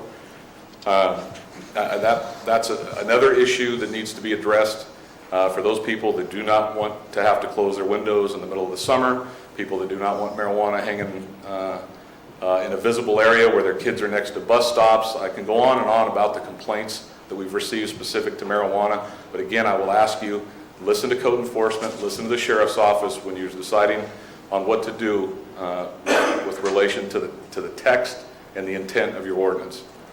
Please do not listen to special interest groups. That concludes my comments. I will take some questions. The sheriff will also answer any questions you may have. We are still trying to mine out some data in relating to impacts on our office, because we found out some of the financial things have changed as we've moved through this process. And what I will tell you is, before I take questions, what we thought this marijuana ordinance was going to do to our sheriff's office has slightly turned over time, and it keeps turning, and now we're actually almost going right back the opposite direction to where we thought we were going to go.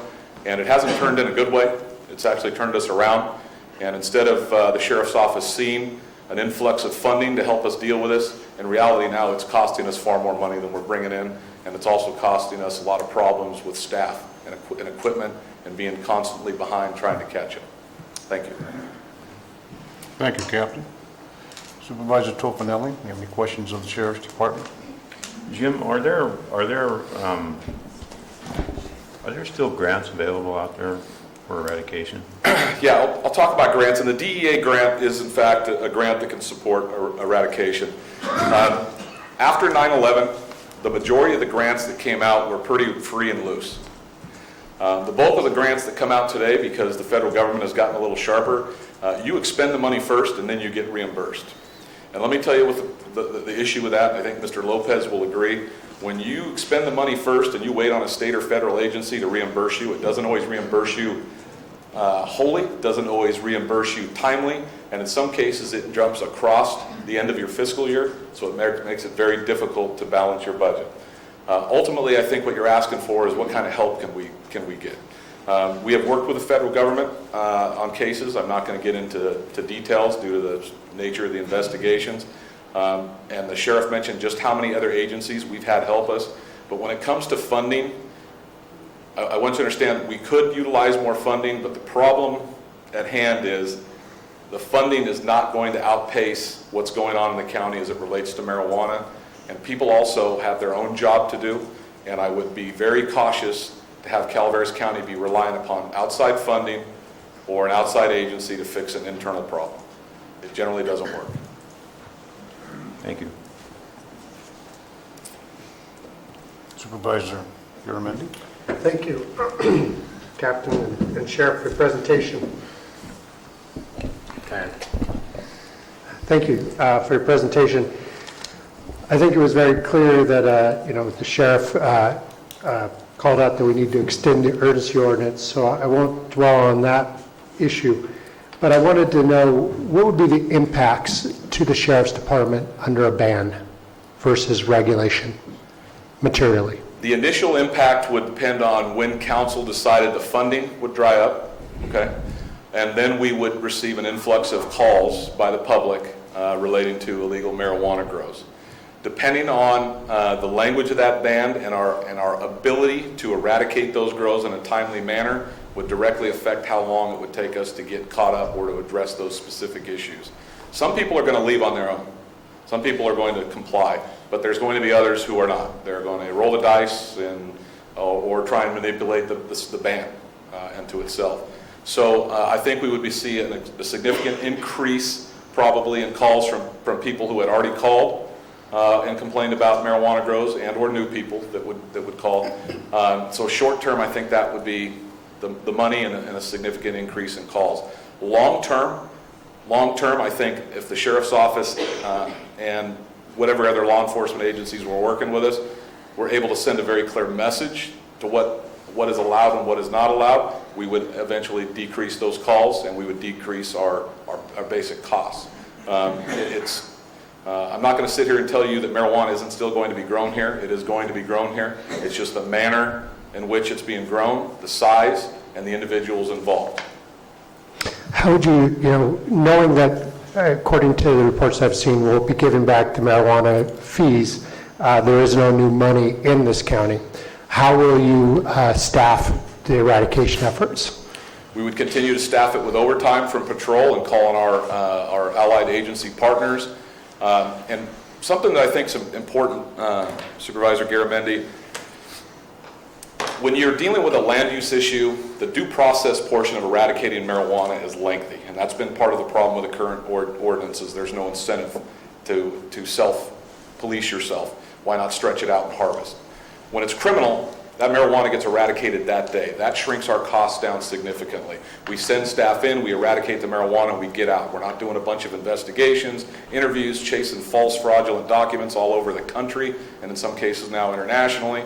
So basically what's happened is the investigations have had to grow significantly and the staff can't keep up. When we do go in on a criminal grow that we know is federal, we go in there, we clean it up in a matter of hours. Once in a while it takes overnight, and then we get out and we move on. And that is how we work most efficiently. What happens with the marijuana, the MET team, if there's a ban? That would be up to the Board of Supervisors whether you wanted to continue to fund that team or eliminate those positions. What is the budget for MET? I would have to bring those numbers in. The sheriff may know. I don't have that. Okay. I don't have that with me. One more question. If there's a lot of media and proponents coming up and speaking about the increase in marijuana busts over this last year, and many of them in my district, and I thank you for getting the bad guys out of there. But how many of the busts that happened in the last year, how many of them were registered grows and how many were not registered grows? I would have to bring back some material. I don't want to guess on that, and I don't have those numbers. Majority, minority? Bring back. Well, based upon, and here's part of the problem. Some of the grows have been entirely illegal, no registration, no nothing.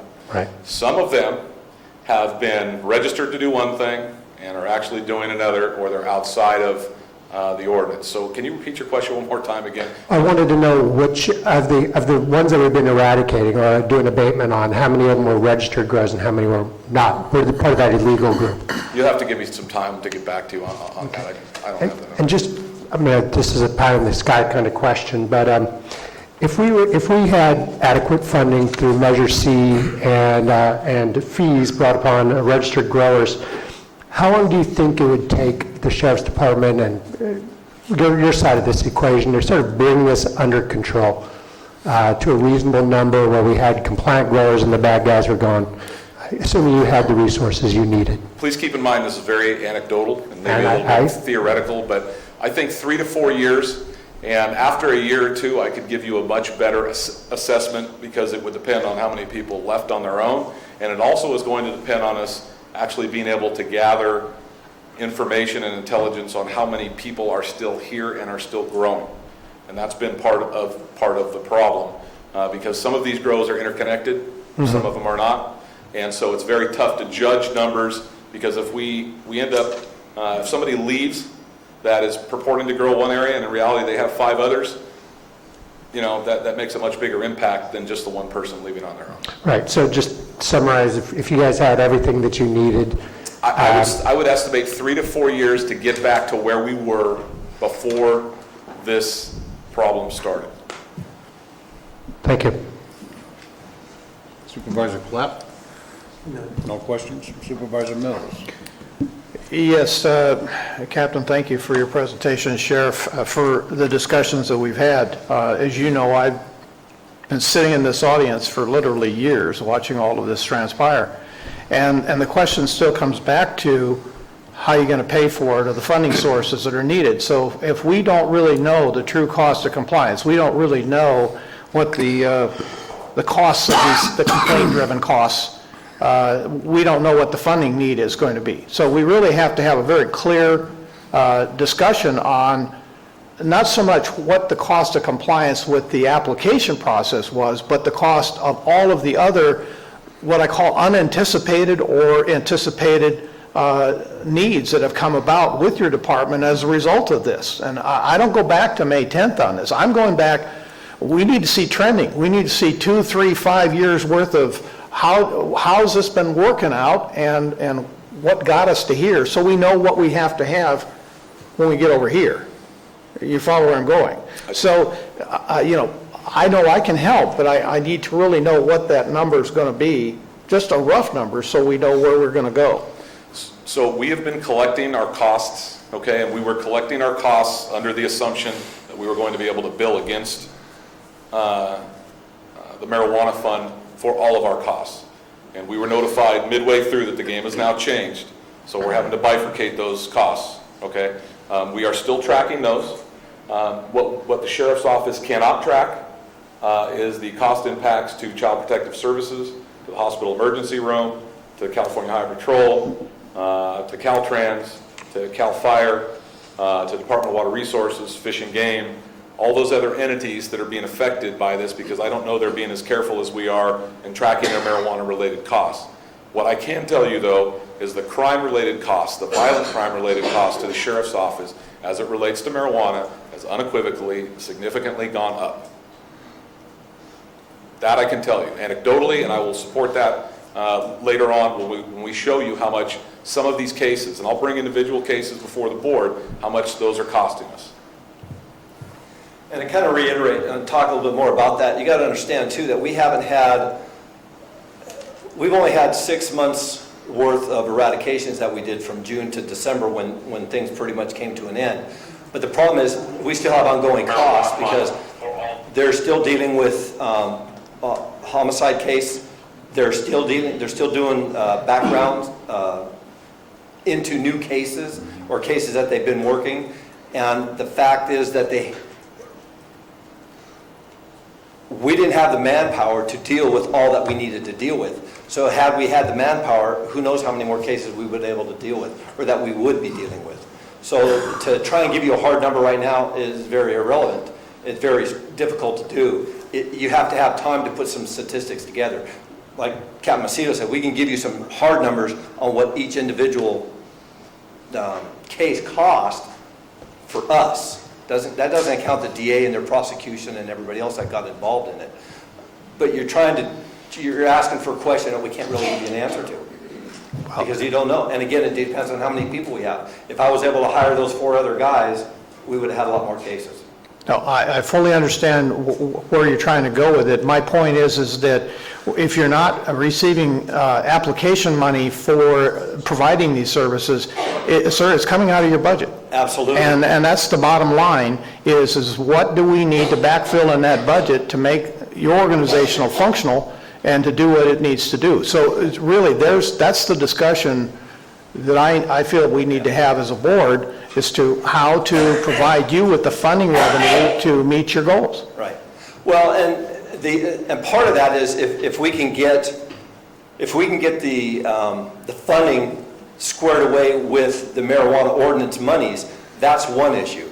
Because the other issue is that now the monies that we cannot use out of those $5,000 fees, yes, it comes out of the sheriff's department's budget, but that's taxpayers' money.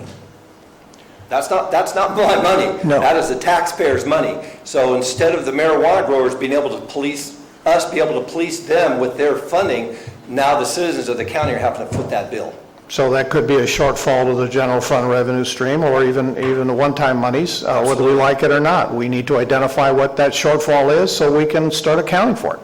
Right, and that's just it. And going back to a ban or not, if you have the ban, and again, my job is to enforce whatever laws the state and the feds and you guys decide on. So if you have a ban, I don't know where that funding is going to come from. If you have the regulations, we do have hopefully some money. I don't know what the answer is, but the bottom line is we have to have the funding to protect the county, one way or the other. I'll speak to that funding thing a little bit later. I hope you will. Okay. Anything else? Thank you. Thank you, Supervisor Mills. Ladies and gentlemen, please. Thank you. One of the benefits of being board chair is everybody gets to ask the questions that I have written down. I've already received the answers. But there is a couple of quick shots I want to take here, if you will. Sheriff, tell me about your status of your overtime budget so far for this fiscal year. Captain, if you want to address that? Good. We're roughly $750,000 in the red.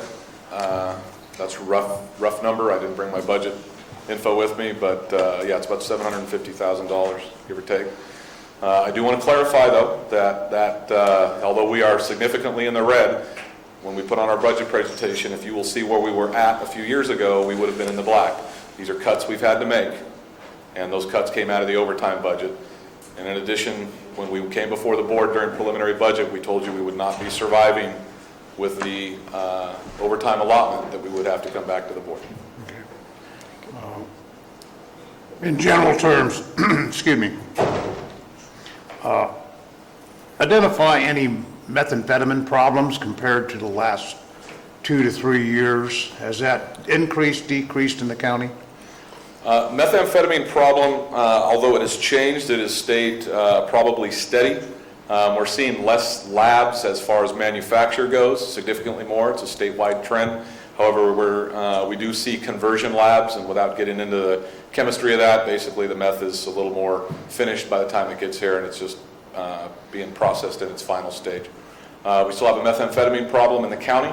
I can wholeheartedly tell you that when we are working on marijuana issues, that the narcotics investigators, we have an all-hands approach, and if it's a big case or a dangerous case, those people that would be working methamphetamine are being pulled off to work violent crimes, they're being pulled off to work marijuana issues.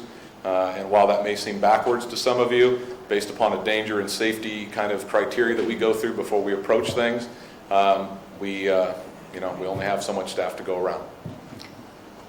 Now, several supervisors mentioned numbers, cost of investigating, and you mentioned you'd have to get those numbers. Could you have those numbers by the 14th board meeting? Yeah, we just put together the preliminary budget packet and sent that over to the county administrative office, which has our mid-year numbers where we were at. In relationship to what is going on with marijuana, we have staff tracking that, okay? And we will be providing those numbers to you. And I'm glad we talked about this today. You're going to have to look at that those numbers in a layered fashion, because some of those are relating to registration and some of those are relating to criminal investigation. And we're in the process now of having to go back in and audit and separate those two different costs out. We do have the overall impacts, but it's going to be time consuming to separate those two costs out. Okay. Thank you, Captain. That's all I have. You have follow-up questions, Mr. Chairman? Go ahead. Captain, just one more question for you. The $775,000 that were in the red, that's not related to the urgency ordinance because those funds already exist, right? So this is $750,000 in addition to the one-time funding from last year? No, some of it is related to the urgency ordinance, absolutely, unequivocally. Absolutely. Okay. So it's less than $750,000 because we have the urgency ordinance, registration fees already exist, right? Okay, so I'm going to make sure I understand your question clearly. Out of that $750,000, a lot of that is marijuana, or excuse me, a lot of that is all overtime. Right. Some of that is patrol, some of that is crimes not involving marijuana, some of it is crimes involving marijuana relating to the registration investigations, because once we have determined it is no longer part of the registration process and it goes criminal, we are now billing outside of the marijuana registration fund, and that is directly impacting the general fund and overtime specifically. Okay, so that relates to the point that the sheriff brought up earlier. Yes. Thank you very much. Thank you. Further questions from the board? Sure. If we're going to get information within on the 14th, I'd like to have something from the district attorney's office, what the prosecutions are costing us too. We can talk about that. CAO, can we arrange that request to be fulfilled by the 14th? Absolutely, we'll pass that on to all the affected departments of fact. Thank you, Mr. Lopez. Okay. Any further questions of the Sheriff's Department? Is there any other staff member that'd like to make a presentation, Mr. Maurer, that you're aware of? I believe so. I think Mel Knight is here from the Environmental Management Agency. Good morning. Morning. Mel Knight, Environmental Management Agency. As a reminder, Environmental Management Agency has a broad mission related to protection of public health and the environment. We have about 14 program areas that are involved here, specifically relating to the marijuana and cannabis grows. We have some issues with environmental health, minimal air pollution, and some also with weights and measures. Our weights and measures Ag Commissioner is here today to other questions. Just to relate a little bit of what our regulatory roles and responsibilities are. For instance, in the Ag Commissioner, they deal with responsibility for pesticide and herbicide use, other ag practices that you might see with other agricultural interests as well. They also have some activity relating to weights and measures related to the sale based on volumes or weight. They're responsible for some initial and later on continuing compliance investigations, as well as some complaint response. And they do have some funding for a single position.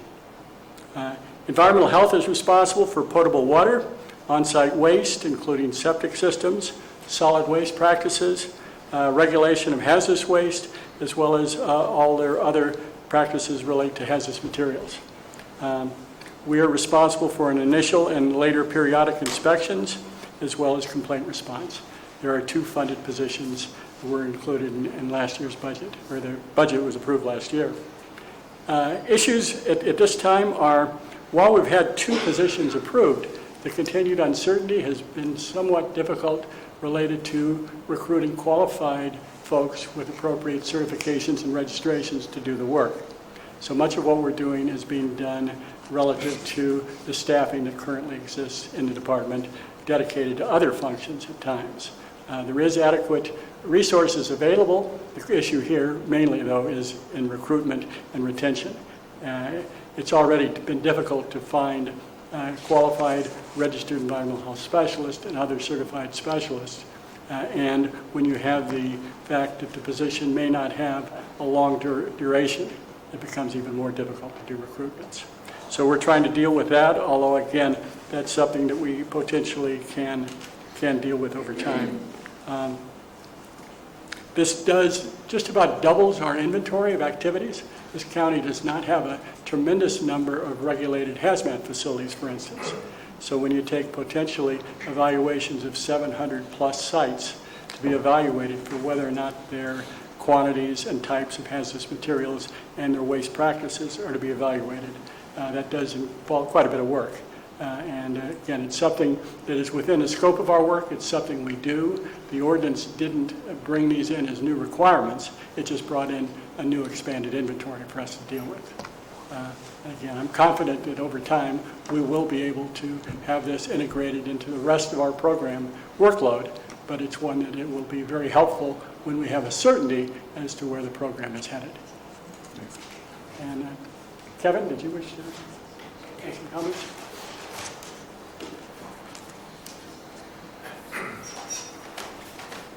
Kevin Wright, Ag Commissioner. Last February 16th, we were here discussing whether we would have an emergency ordinance. And at the time I said that marijuana could be a positive for the county if we had a strong enforcement program. And we had the funding for that. So over the past year, we've seen that funding has been somewhat lacking, and the sheriff has not been able to do what he needs to do. We do have the opportunity with Measure C. I don't know whether that's going to be enough money, but it's something to remember that if we do extend marijuana industry in our county and not ban it, there will be funds coming from Measure C that can be used outside of the regulatory program at the discretion for the sheriff's program itself.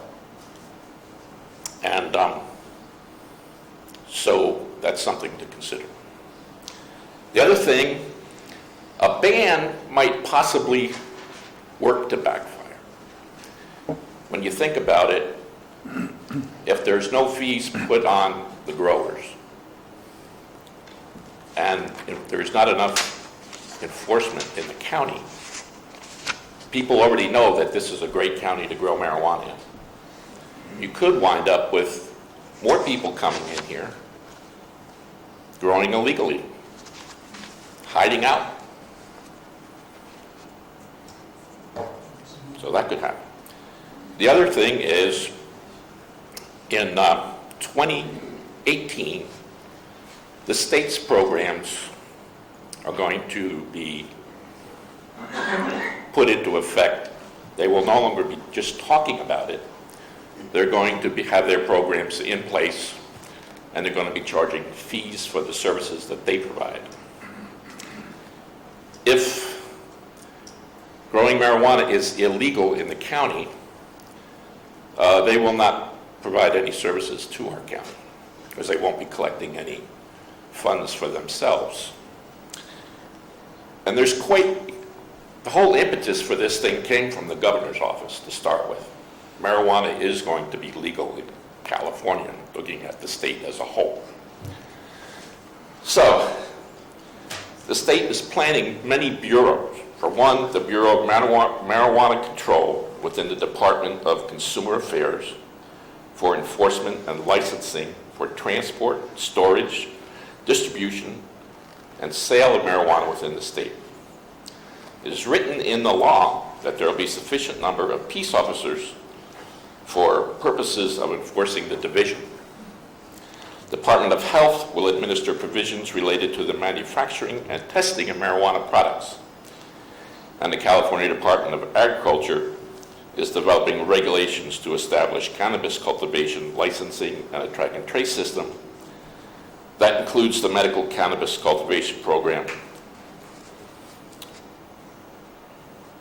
So it's important to understand that the cannabis industry is going to provide licensing revenues to at least 4 state agencies, and therefore will be heavily regulated and legalized throughout the state, as other counties and municipalities develop land use ordinances that accommodate the industry as they seek to augment their own revenue streams. So our neighboring counties had the foresight to hold back a little bit.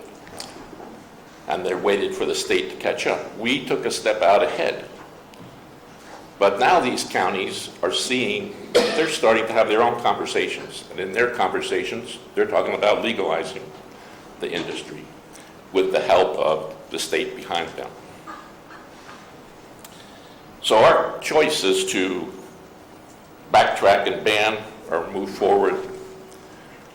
And you know, it's a difficult choice. There's a lot of unknowns out there. The first unknown is there going to be voted a ban in May? So, until that time, there's an unknown.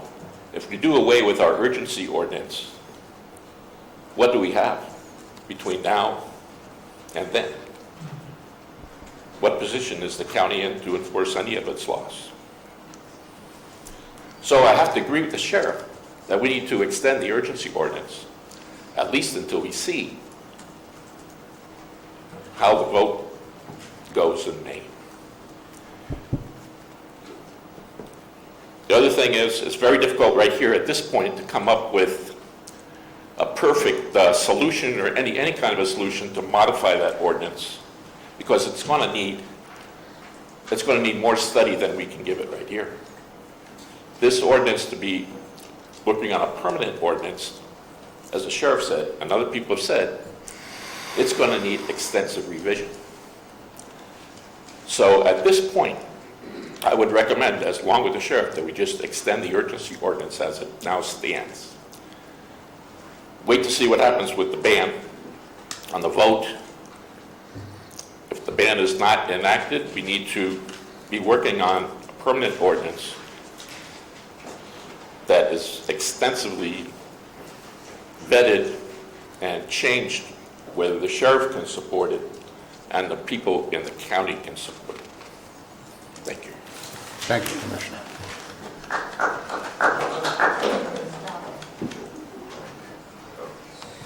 If you have any questions for, right? Questions, board? Environmental health, any questions? I do have one. Supervisor Garamendi? Thank you. Actually, Mr. Knight, my question's for Mr. Wright, but Mr. Wright, your department measures the value of most of the commodities that we produce agriculturally in this county. What is our top commodity, and do you have any numbers on saying what the value of cannabis is in relative numbers? Well, it's difficult to predict what the value of the cannabis is, because actually, when we've been out to a number of the farms to see what their production is, and it varies very much.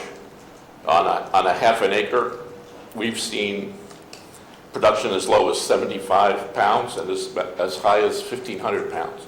Depends on the expertise and of the grower and how long he's been actually doing it. So, and then there's a question about how much of that is actually going to legal trade and how much of that is being siphoned off in other markets in the black market. So we really don't know what the overall economic impact is at the moment. What is our top, what is our product that we do know? Well, it's, our top is cattle. And out of hand, I think it's 9? Is that what it is? Or is it 9 million? at least, yeah, more than that. And you also oversee pesticide regulation for the county. Yes. And application. What do you see in your work as you go through this registration process? Are people What I see, complying?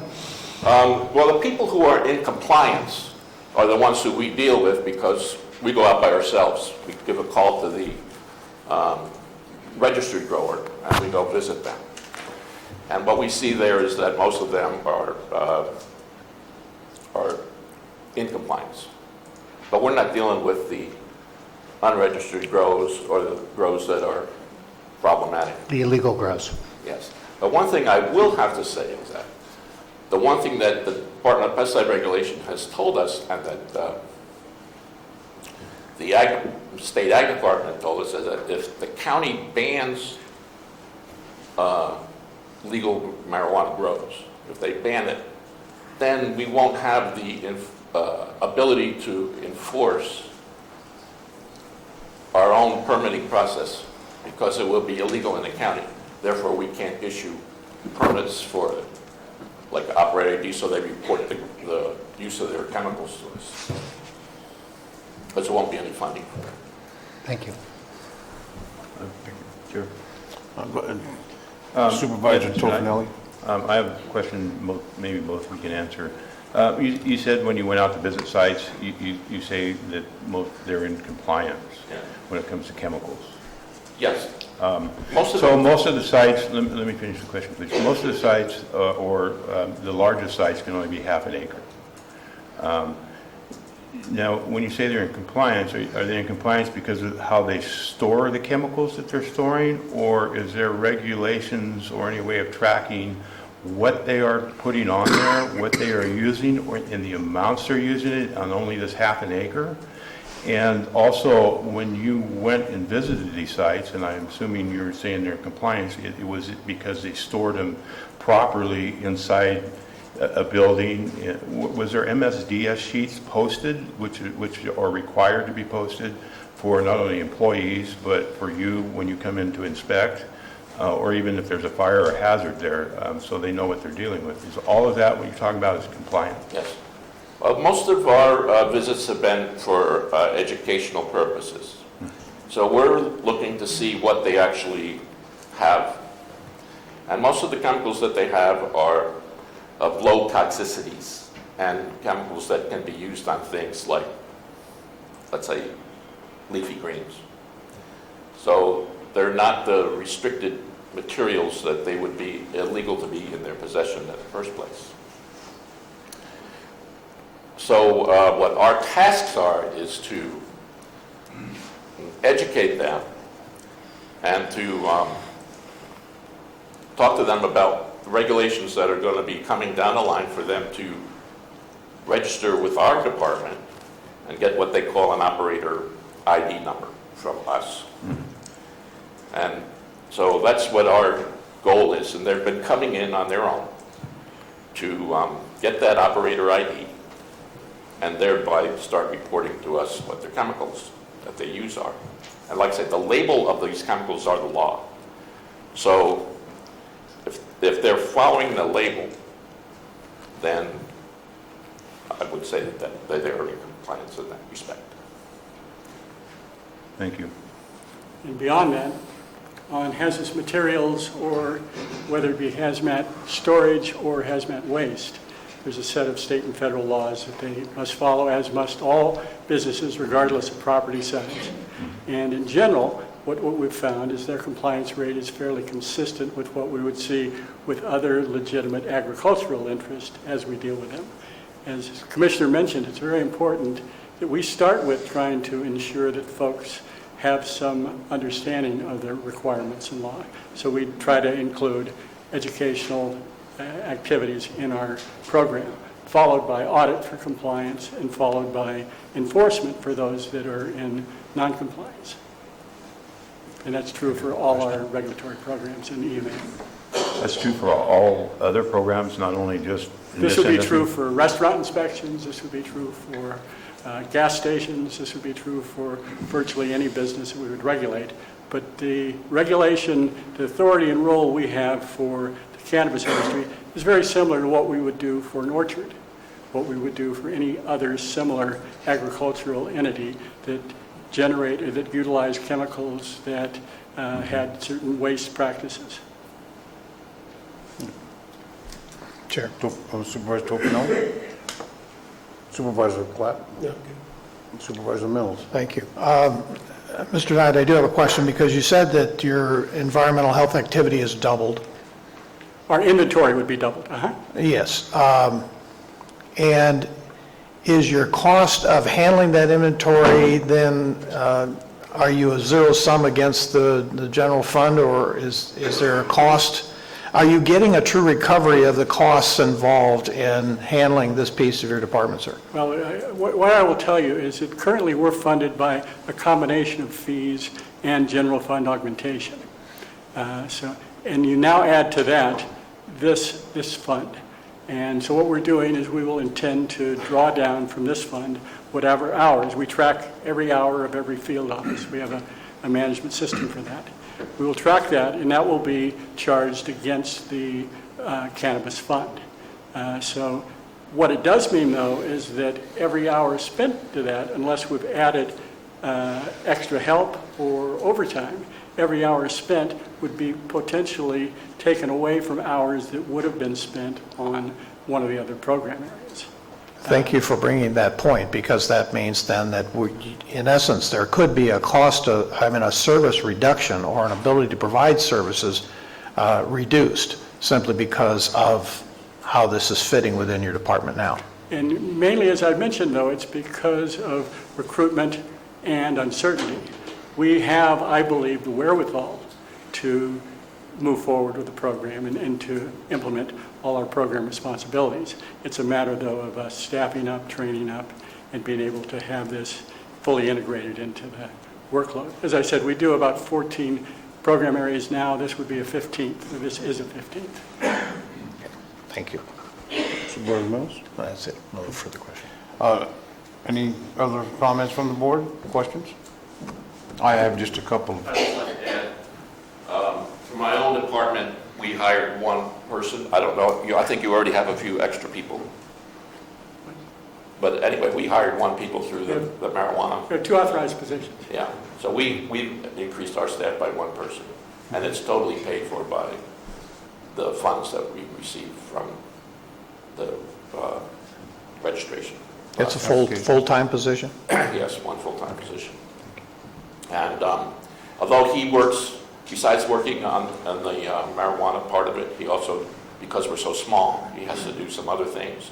But we also add some of my time and some of the other inspectors' time when they deal with marijuana issues. And that money is also taken care of by the registration process. Thank you. Okay, I have a question, Commissioner Wright. In the areas of ag, is it required to register to use certain type of chemicals and apply those chemicals? Does that applicator need to be registered with the Department of Agriculture? Yes. Okay. And when we come upon sites that are not registered and we find chemicals that are in violation of California EPA laws or Fed EPA laws, is that enforced by you, by EPA, or through code compliance? Could you tell me the procedure? Well, we haven't actually come across egregious violations.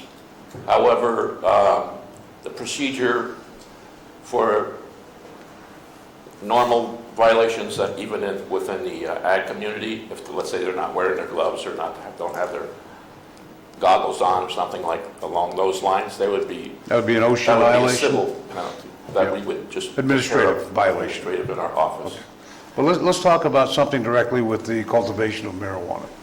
Let's talk about an unregistered grow and where they're using illegal chemicals, applying those chemicals in violation of our ag laws. Whose responsibility is to investigate and enforce that? Is it part of the marijuana Met team or code compliance, or is it an agricultural or an EPA responsibility? We are the local enforcement agency for the Department of Pesticide Regulation. Okay. So it would start out with us doing the investigation, and then Department of Pesticide Regulation at the state level would come in to advise us if it needs to be taken farther up the line, or it needs to turn into. Now, any violation that's more egregious can be taken just to the regular court. Okay. Would that be a criminal investigation or an administrative investigation? That would be a criminal. Okay. So actually, that investigation, according to what we've heard so far, that investigation cost would not be part of the registration funds, according to what was displayed by the sheriff and by Captain Macedo. Is that correct? Yes, I believe that's true. Thank you, gentlemen. I have one other question. Along the Supervisor same lines, Tofinelli? environmental-wise, if there's a complaint and you go out to investigate, and say there was chemical pollutants in a stream, the water, and they're going right now, who would be in charge of that, and how do you proceed going forward? Yeah. Much of what environmental health and environmental management does is multi-agency, interagency work. You would find the Regional Water Quality Control Board may be involved. There may be other agencies involved. As mentioned, the earlier example of a completely illegal operation, generally, as we've dealt with in the past on meth labs or other things, we generally follow the law enforcement, which will do the fact that they will abate this as a purely illegal operation, and then we will deal individually with the various agencies that have specific responsibility that will be added to the charges that the district attorney or circuit prosecutor or someone else may be pursuing. Thank you, sir. Thank you. If it's shown to be absolutely certain to be a pesticide, then our office would be taking the samples and collecting the evidence. Thank you, gentlemen. Appreciate your contribution. Mr. Maurer, do we have any other staff reports? Yes, looks like County Council would like to add. I'm Ethan Turner. I'm the attorney who represents code enforcement for the purposes of marijuana-related issues. And I just wanted to address some of the comments that have been made by the board and the sheriff regarding the expenditure of registration fee funds. I spend all of my time working for the code enforcement and the planning department with respect to the administration of this regulatory program. As such, my entire salary is paid for by the registration fee program. And there's also 4 code enforcement officers who are, 3 of them exclusively paid for by that program, and then 2 more who dip in and out of it depending on what they're doing. And the same is true of Peter's staff. With respect to the sheriff, it's true that he's not supposed to use regulatory fee funds for criminal investigations. But what they can be used for is code enforcement, civil enforcement, and anything within the framework of the urgency ordinance. And that includes abatements. Many people in this room have asked me after making complaints, okay, we know this grow is illegal, so why is it taking so long to abate it? What's going on? And it's obviously a great source of frustration for many people in this room, including members of the board and including staff. As at the last meeting, we had you guys do a study session on a new revision of 8.06. That's our nuisance abatement code ordinance. And that governs how code enforcement responds to nuisances and how long it takes them to abate a nuisance. Currently, once Peter denies an application, we know someone is growing without a pending registration. We confirm that they are, we give them a notice of violation. They have 25 days to appeal that. And then once they appeal it, then a hearing board hearing is scheduled. They can appeal that to you guys. And so by the time that has all occurred, they've harvested. Because it can take 60 to 90 days. Under the new draft ordinance, it's going to be much quicker. When there's no appeal, it can go from notice of violation to abatement in under 21 days. And if there is an appeal, it can be in as few as 30 days, or even shorter depending on the circumstances. So going into next season, some people have expressed the opinion here in this audience and making public comments, well, how can we expect it to work in the future?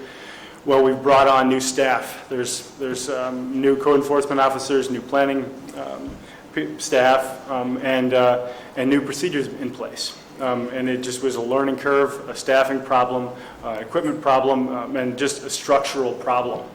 And so going forward, regulatory fee funds will be used, assuming that they remain available to staff, for abatements. And Captain Macedo expressed doubt based on his personal experience about the number of grows that are out there. Well, we can say there's at least 600 based on what Peter and the GIS group have found, and Captain Macedo undoubtedly is correct, given his long experience on the subject, that there's others out there that we don't know about. But there's plenty to keep everybody busy all summer long doing abatements, just with what we do know exists. That's all I have. If you guys have any questions, I would be happy to take them. Supervisor Garamendi? Thank you very much. I just want to be clear, so the regulatory fees that were collected through the registration process cannot be used to do an enforcement and abatement on a legal grow? Oh, they can on an illegal. They can. Oh, absolutely. Yeah, under the urgency ordinance, anyone who is an unregistered grower is a per se nuisance. And whether they've registered or not, that's a violation of the urgency ordinance, and those regulatory fee funds can be used to abate that property. So if they have an unregistered grow, is it criminal activity? It is, but like if a violation of our zoning code is a misdemeanor, and whatever other criminal activities might be going on, black market, drug dealing, conspiracy or whatever, that's on the DA and the sheriff. We don't deal with it. All I care about, for my purposes as a representative of code enforcement, is that it's a violation of our code. They can be cited as conducting a nuisance, and they can be subject to abatement under the protocol that we currently have. So can you maybe explain to me, or maybe can a counsel, if you find during the process of enforcing the regulation, the urgency ordinance for cannabis, and you find a criminal activity, why can you not use the regulatory fees to continue that pursuit? Well, in 2010, the voters passed Prop 26. Can you unpack that for us? And Prop 26 is in Article 13, subsection E. It has 6 bases for what is a tax and what is not a tax. And a fee fund can only be used in a manner that benefits those who pay the fee. And when you are abating unregulated cultivation sites, that directly benefits those that are registered growers. And so there has to be a constant nexus between the regulatory program and what that fee is used for. But if you have a regulatory program and it's enforcing the regulation and you find a criminal activity, according to the sheriff, from the president and Captain Macedo, you can't continue that. You can't continue to use those funds for the criminal prosecution and pursuit? Well, let's do an example. Let's say the code enforcement goes up to do an abatement and they find a bunch of dead bodies behind the guy's house. That's murder. That's not a violation of our urgency ordinance. That's a separate matter entirely. I suppose I'm not a lawyer, so I can see a continuum there, but... Supervisor Garamendi, I would just want to add to what Mr. Turner indicated. And basically what it comes down to is whether the conduct the enforcement or the investigation that's happening is in furtherance of the regulatory program or investigating a criminal action outside of the regulatory program. So for instance, there have been situations where, like Ethan brought up, if there were 4 bodies in the back of a property and that happens to have a cannabis cultivation, those murders aren't tied to the regulatory program. Or if there's a domestic violence incident or a battery that occurs and it happens to be on a site where there is a registered grow, the investigation of that domestic violence dispute or the investigation of that battery is not tied to enforcing the regulatory program of the cannabis grow that is on that property. And so there's the distinction there. Okay. Thank you. And any other comments by the board? Supervisor Mills? Yes, Ethan, I want to step through a process with you for just a moment. Sure. Let's say, for instance, code enforcement goes out on a site, they find things aren't quite right. Is a notice of violation issued at that point? It could be, yeah, they could do Okay, that. it could be. Yeah. Okay. And so, let's... Well, I'm sorry to interrupt, but there's a provision of the government code that grants counties the ability to abate nuisances under their own set of laws. Okay. And one of the provisions therein is that you have to give people a reasonable time to correct. And the reasonable time is not defined in the code. No, it's not. So we give them reasonable time, and we go back out again, and in some cases, from your own records, you have 6, 7, 8 trips on specific parcels. That could very well be. I'm just giving a hypothetical if possible here. Mm-hmm. And at some point now, they're going to appeal. And they get to the planning commission, and they pay their $500. Well, let's say, for instance, they appeal again to the board, they pay their $500. Actually, for code enforcement, there's no $500 fee. Okay, so, there's no fee. Yeah. So let's add up all the staff time that has gone into this entire process. You see where I'm going? Yeah. Okay, because that's really a problem. Is we're not getting a true cost recovery for the services being provided. Yeah, all the staff time related to those appeals is going to the regulatory fee fund. My point is that if we don't have a true number on what it costs per violation, per place we go to see, and break that down, we have to be sure that we have a true recovery of those costs. Yeah, and that's one thing I would point out is that, as you know, the urgency ordinance has a provision in which a person who's cultivating a violation of it is assessed a fine of $1,000 per day. And there's a lot of those fines hanging out there. I don't have the figures in front of me, but it's approaching $500,000. Some people are paying them. Other people are going to have to collect after, but I mean, that's cost recovery. And you spoke to the next question, and that is of all of those costs that you have incurred and you've got those fines, how many have you actually recovered? How much money have you actually recovered to date? I wish Mike was here to give you that information, but it's close to $30,000. Yeah. That's it? That's it. Yeah. The demands for payment have only recently gone out. Yeah, but that's an ongoing process. So And those are voluntary payments. Of $500,000, you've collected $30,000. Something like that. Yeah. Go ahead. I would assume that if you were gaming the system, as happened in several cases this fall, you had a cheap piece of property and you just turned a crop and you got a big fine and you made it through harvest, you're just walking.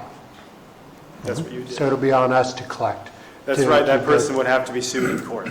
We have to sue, then we'd have to condemn their property, sell it, try to regain our costs, right? And I imagine with administrative fines, we have to get a judgment before you can sell their property. Yeah. So they just made their buck and hit the road. Yes. Yeah, and our general fund takes the hit. And we do the cleanup too. Well, no. That's the regulatory. Let's get back on track. I understand. Any other further questions? Thank you, From the Ethan. board? Sure. Thank you, Supervisor Mills. Okay. Now, is there any further staff presentations? Not that I'm aware of. Seeing none, let's get back to public comment on this agendized item. We're going to be taking lunch at 12 o'clock. We'll be back at 1 o'clock. I understand there's going to be a lot of people. Can I see a show of hands who would wish to speak on this issue? And outside, can I have an estimate of people? Okay, thank you. Is that 5? How many are out there? Is that 5? Yeah, more than 5. Okay, thank you. We'll get to everybody. Let's go ahead and resume our public comment. Thank you, sir, for 3 minutes. Good afternoon. I have a copy here of the proposed state spending budget for California. Over here, please.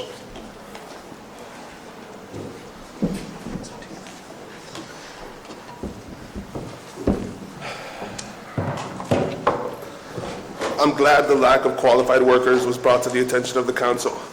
This demographic of people that you see here would not draw qualified workers to your town. They unknowingly advocate on behalf of cognitive dissonance and scare away open-minded and progressive individuals. They are not your local economy. We are. They work in their garages and stay there just working on antiques. That was a generalization. Do you see what that feels like? The state spending budget is themed accordingly. Regulation on all 3 points presented by our own state governor, Jerry Brown, Jr. The cultivation of marijuana is not a danger. The prohibition is the danger, and it has failed dramatically, with millions of victims around the world. Prohibition has never worked historically, and it never will. Calaveras will not change that.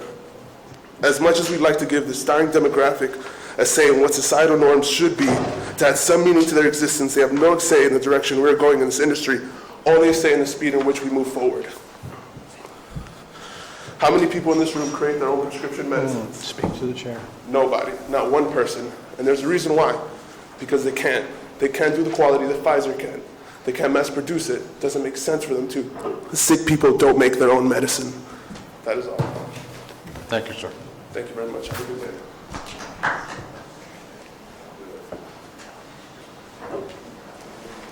Hi, I'm Jerry Wagon from Valley Springs, and I'm a retired college professor. So I could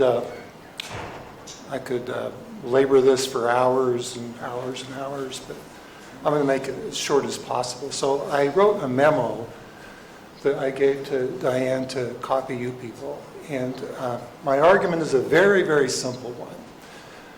I think that if you ban marijuana in Calaveras, well, I'm reluctantly making this argument. I don't, emotionally, I don't use drugs, I don't drink alcohol, I don't smoke marijuana. I grew up Mormon in a small town in Utah. But I think that the ban would be a mistake. You got into this, you got a tiger by the tail, and I think that there are, I would guess, 8,000 to 10,000 grows in the county, just anecdotally talking to people. Many of them legal, many of them not. And if you ban it, those illegal grows are going to continue, and you are going to have criminal activity here that you will not be able to deal with. You're not going to have the money to enforce it, and I will feel less safe. So I think that I think you need to have regulation of this. I think it's important. If you had, if it wasn't legal in the state, if you hadn't had it growing for the previous 40 years, it would be a different situation. So I would urge you to continue the urgency ordinance, and I think you really need to find some way of regulating it and making cannabis a legitimate agricultural commodity in the county. I think on the part of the farmer, it can be a cash crop. I think it can be a tourist attraction if you had legitimate grows and ways of selling it. The alternative, I think, would reflect prohibition in the 20s, where organized crime occurred. I think you would create a culture for criminal activity here if you don't regulate it. Thank you. Thank you, sir. Next. Good morning. My name is Raymond Smith. I'm from Valley Springs. I used to be a caregiver, and now I work as a dishwasher in Murphy's 6 days a week. I would like to speak to the urgency ordinance, and first and foremost, I would like to say that not to let a few bad seeds spoil it for the rest of the people who are doing the right thing and all of the people who are benefiting from that.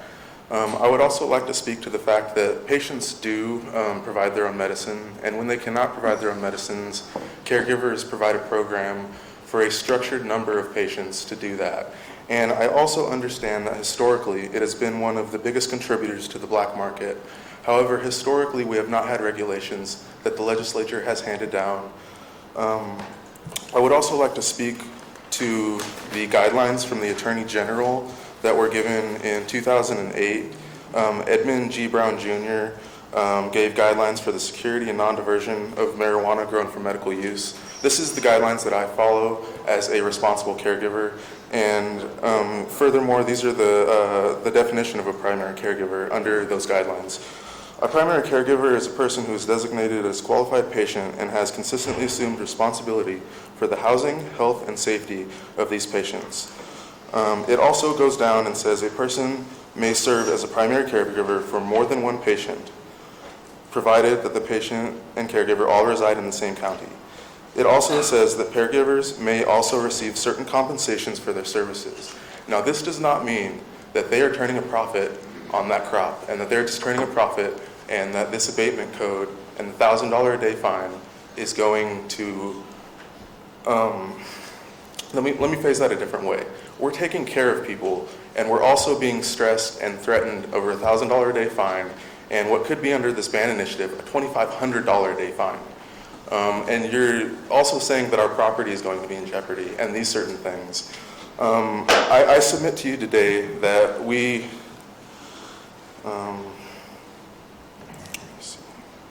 I submit to you today that it is imperative that our county sever any section, subsection, or clause that references personal caregivers to the county to improve the patient experience, best outcomes, and lessen the physical and psychological hazards of caregiving, and any future permanent or urgency ordinance. I also want to speak to the industry. I support the industry wholeheartedly. They support my dispensaries. They support my community. I want to say that on a farmer basis, I don't think that I live on 7.7 acres. I pay my taxes both on all of that, and I support people who have a smaller acreage. Thank you. Have a good day. Hi, members of the board. My name is Norma Green, and I reside in District 2.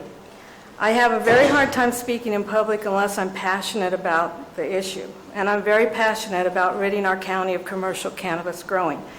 There's a grow at the end of my dead-end road, and I have a neighbor who is very close to this grow, and they're a registered grow. They have been in violation with code compliance at least twice that I know of, and that doesn't stop them. They continue to work on preparing for their new grow, even though they have not met the requirements of all their violations. Just last evening, yesterday, they were violating the rules, and my neighbor called code compliance. Code compliance response was, "We can't come out there, it's not safe. We need a police escort."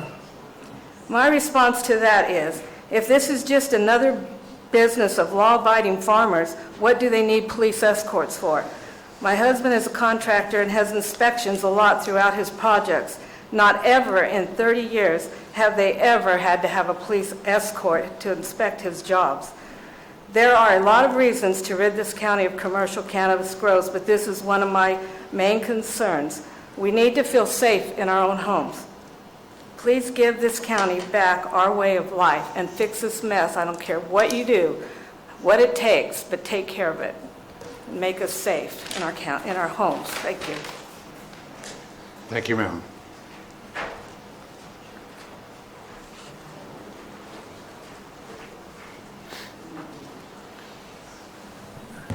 Good morning. Good morning, Mr. Segal. Al Segal, Taxpayer Association. I need to mention that the lady that said she represented the Taxpayer Association, I've never met her. She's not on our board. And she also said she was a school teacher. So maybe she's not even a school teacher. Well, anyway, one of the points that she raised was a 7-point questionnaire that we put together, and we try to get people that cared about the county and knew something to get some input on it. One of the people that volunteered a lot of time and thought was Guy Puccio, and she quoted Guy's part of it. Well, we couldn't use Guy's or the opposing opinion because it just wasn't presenting something that was responsive to those questions. So we shifted a little bit, and we are now asking that that two people be volunteered, one for the pro people, one for the ban people. I mean, pro ban and anti ban. and that we get 5 to 10 reasons for, and then allow that to be vetted, very similar to the ballot arguments. And then have the arguments against that, and then have the opposing people come up with their 5 to 10 positions why their position is better, and then have that responded to by the opposing ones. And then after all that's done, have the whole thing vetted by both sides. And then I think completing that process shouldn't take that long, but we would have a really good package of factual information for the voters. And it could parallel pretty closely to the ballot arguments that would appear in a ballot a month before the election. So that's our project we're working on, and we hope to be able to do that. Now, for the question of the hour right now, we concur with the sheriff, and in that it doesn't make sense to allow the emergency ordinance to expire and not knowing what's going to happen with the ban. So it makes sense to extend it for a year. And then after the ban, okay, if the ban passes, well, it's all over. If the ban does not pass, then I would put together a committee of both sides, maybe headed up by our planning director, who did an excellent job in analyzing this thing for everybody, and come up with a proposal. Thank you, Mr. Segal. Thank you.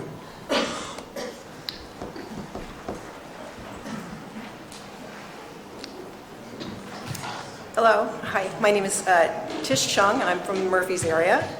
And I'm actually here to share a letter from a local educator. It's a letter that all of the supervisors did receive.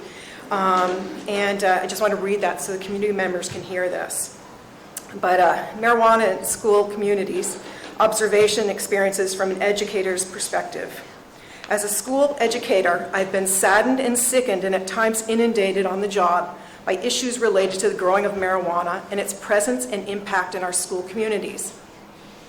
I'm saddened by the lack of concern by parents who grow and or use and or harvest marijuana and then send their children to school in clothes and with backpacks reeking of pot.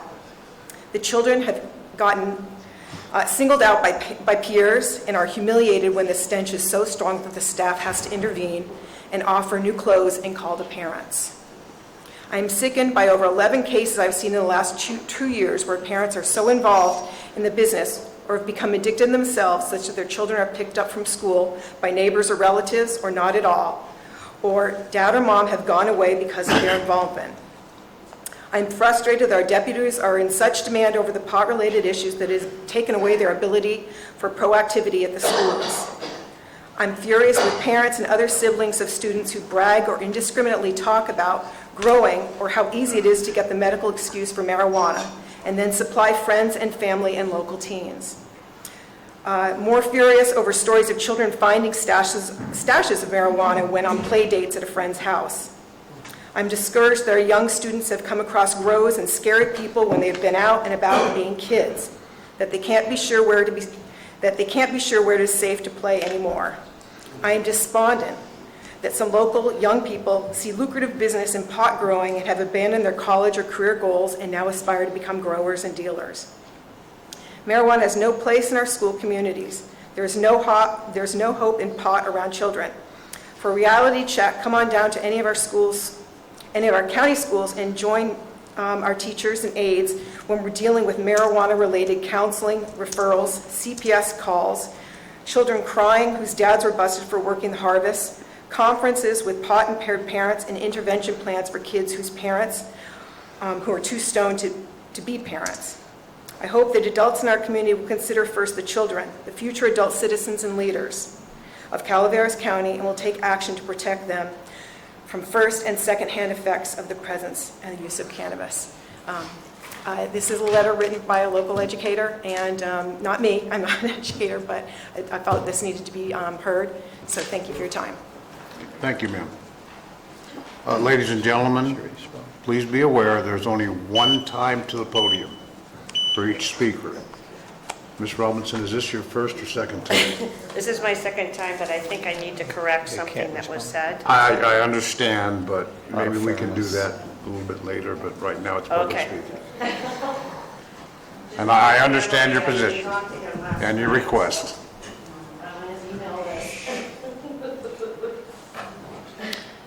Hello. I know you all were concerned. I'm feeling better, thank you.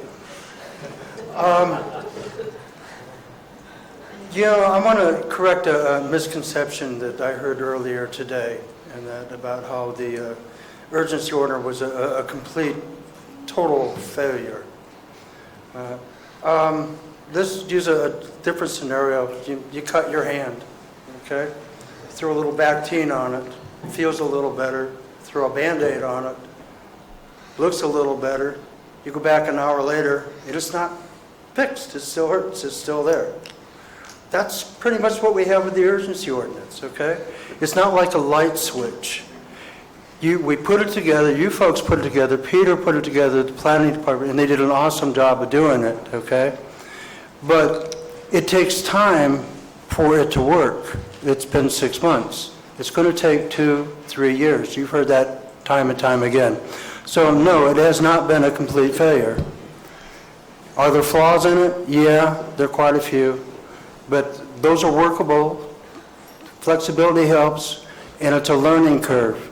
We're getting there. There's a lot of things that need to happen to it. But I think you folks are going to do that. I think Peter's going to do that. Okay? So I just wanted to correct that. It has not been a total failure. It was put together to stop the green rush. It did do that. It put a cork in it. And it was there to bring in some funds to help work this whole program. It did do that, $3.7 million. So no, it's a far cry from being a total failure. Actually, I think it's working pretty darn good. Again, there's a whole lot that needs to happen in residential areas, and just we can go on and on and on, but I'm pretty sure that that's going to be corrected here shortly. Okay? So I needed to point that out, that no, it's not a failure, and that it's a work in progress. Cannabis is going to be a work in progress for years on every level. And know this going into it, and you won't be so disappointed, okay? I do also want to say that the last board meeting was an eye-opener. It was refreshing, and it restored my faith in our supervisors, all of them. So thank you all very, very much. Keep going forward. Don't back up. Thanks. Thank you, Mr. Bowerman.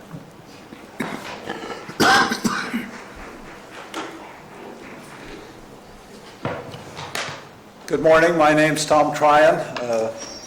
I live in Angels Camp, California. It's certainly wonderful to see you all here again today.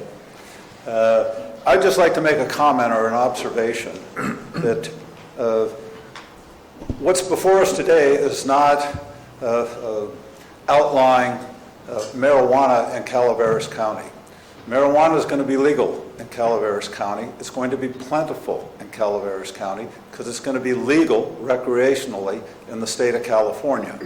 The only issue before us is that will it be legal to grow it in Calaveras County?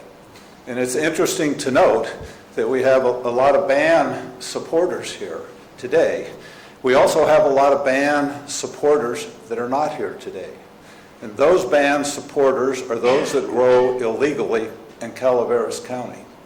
And the reason that the people that grow illegally in Calaveras County are ban supporters is because they don't want legal registered grows in Calaveras County that pay the Measure C tax, because the Measure C tax is a general fund tax, and that will go to eliminate illegal grows in Calaveras County.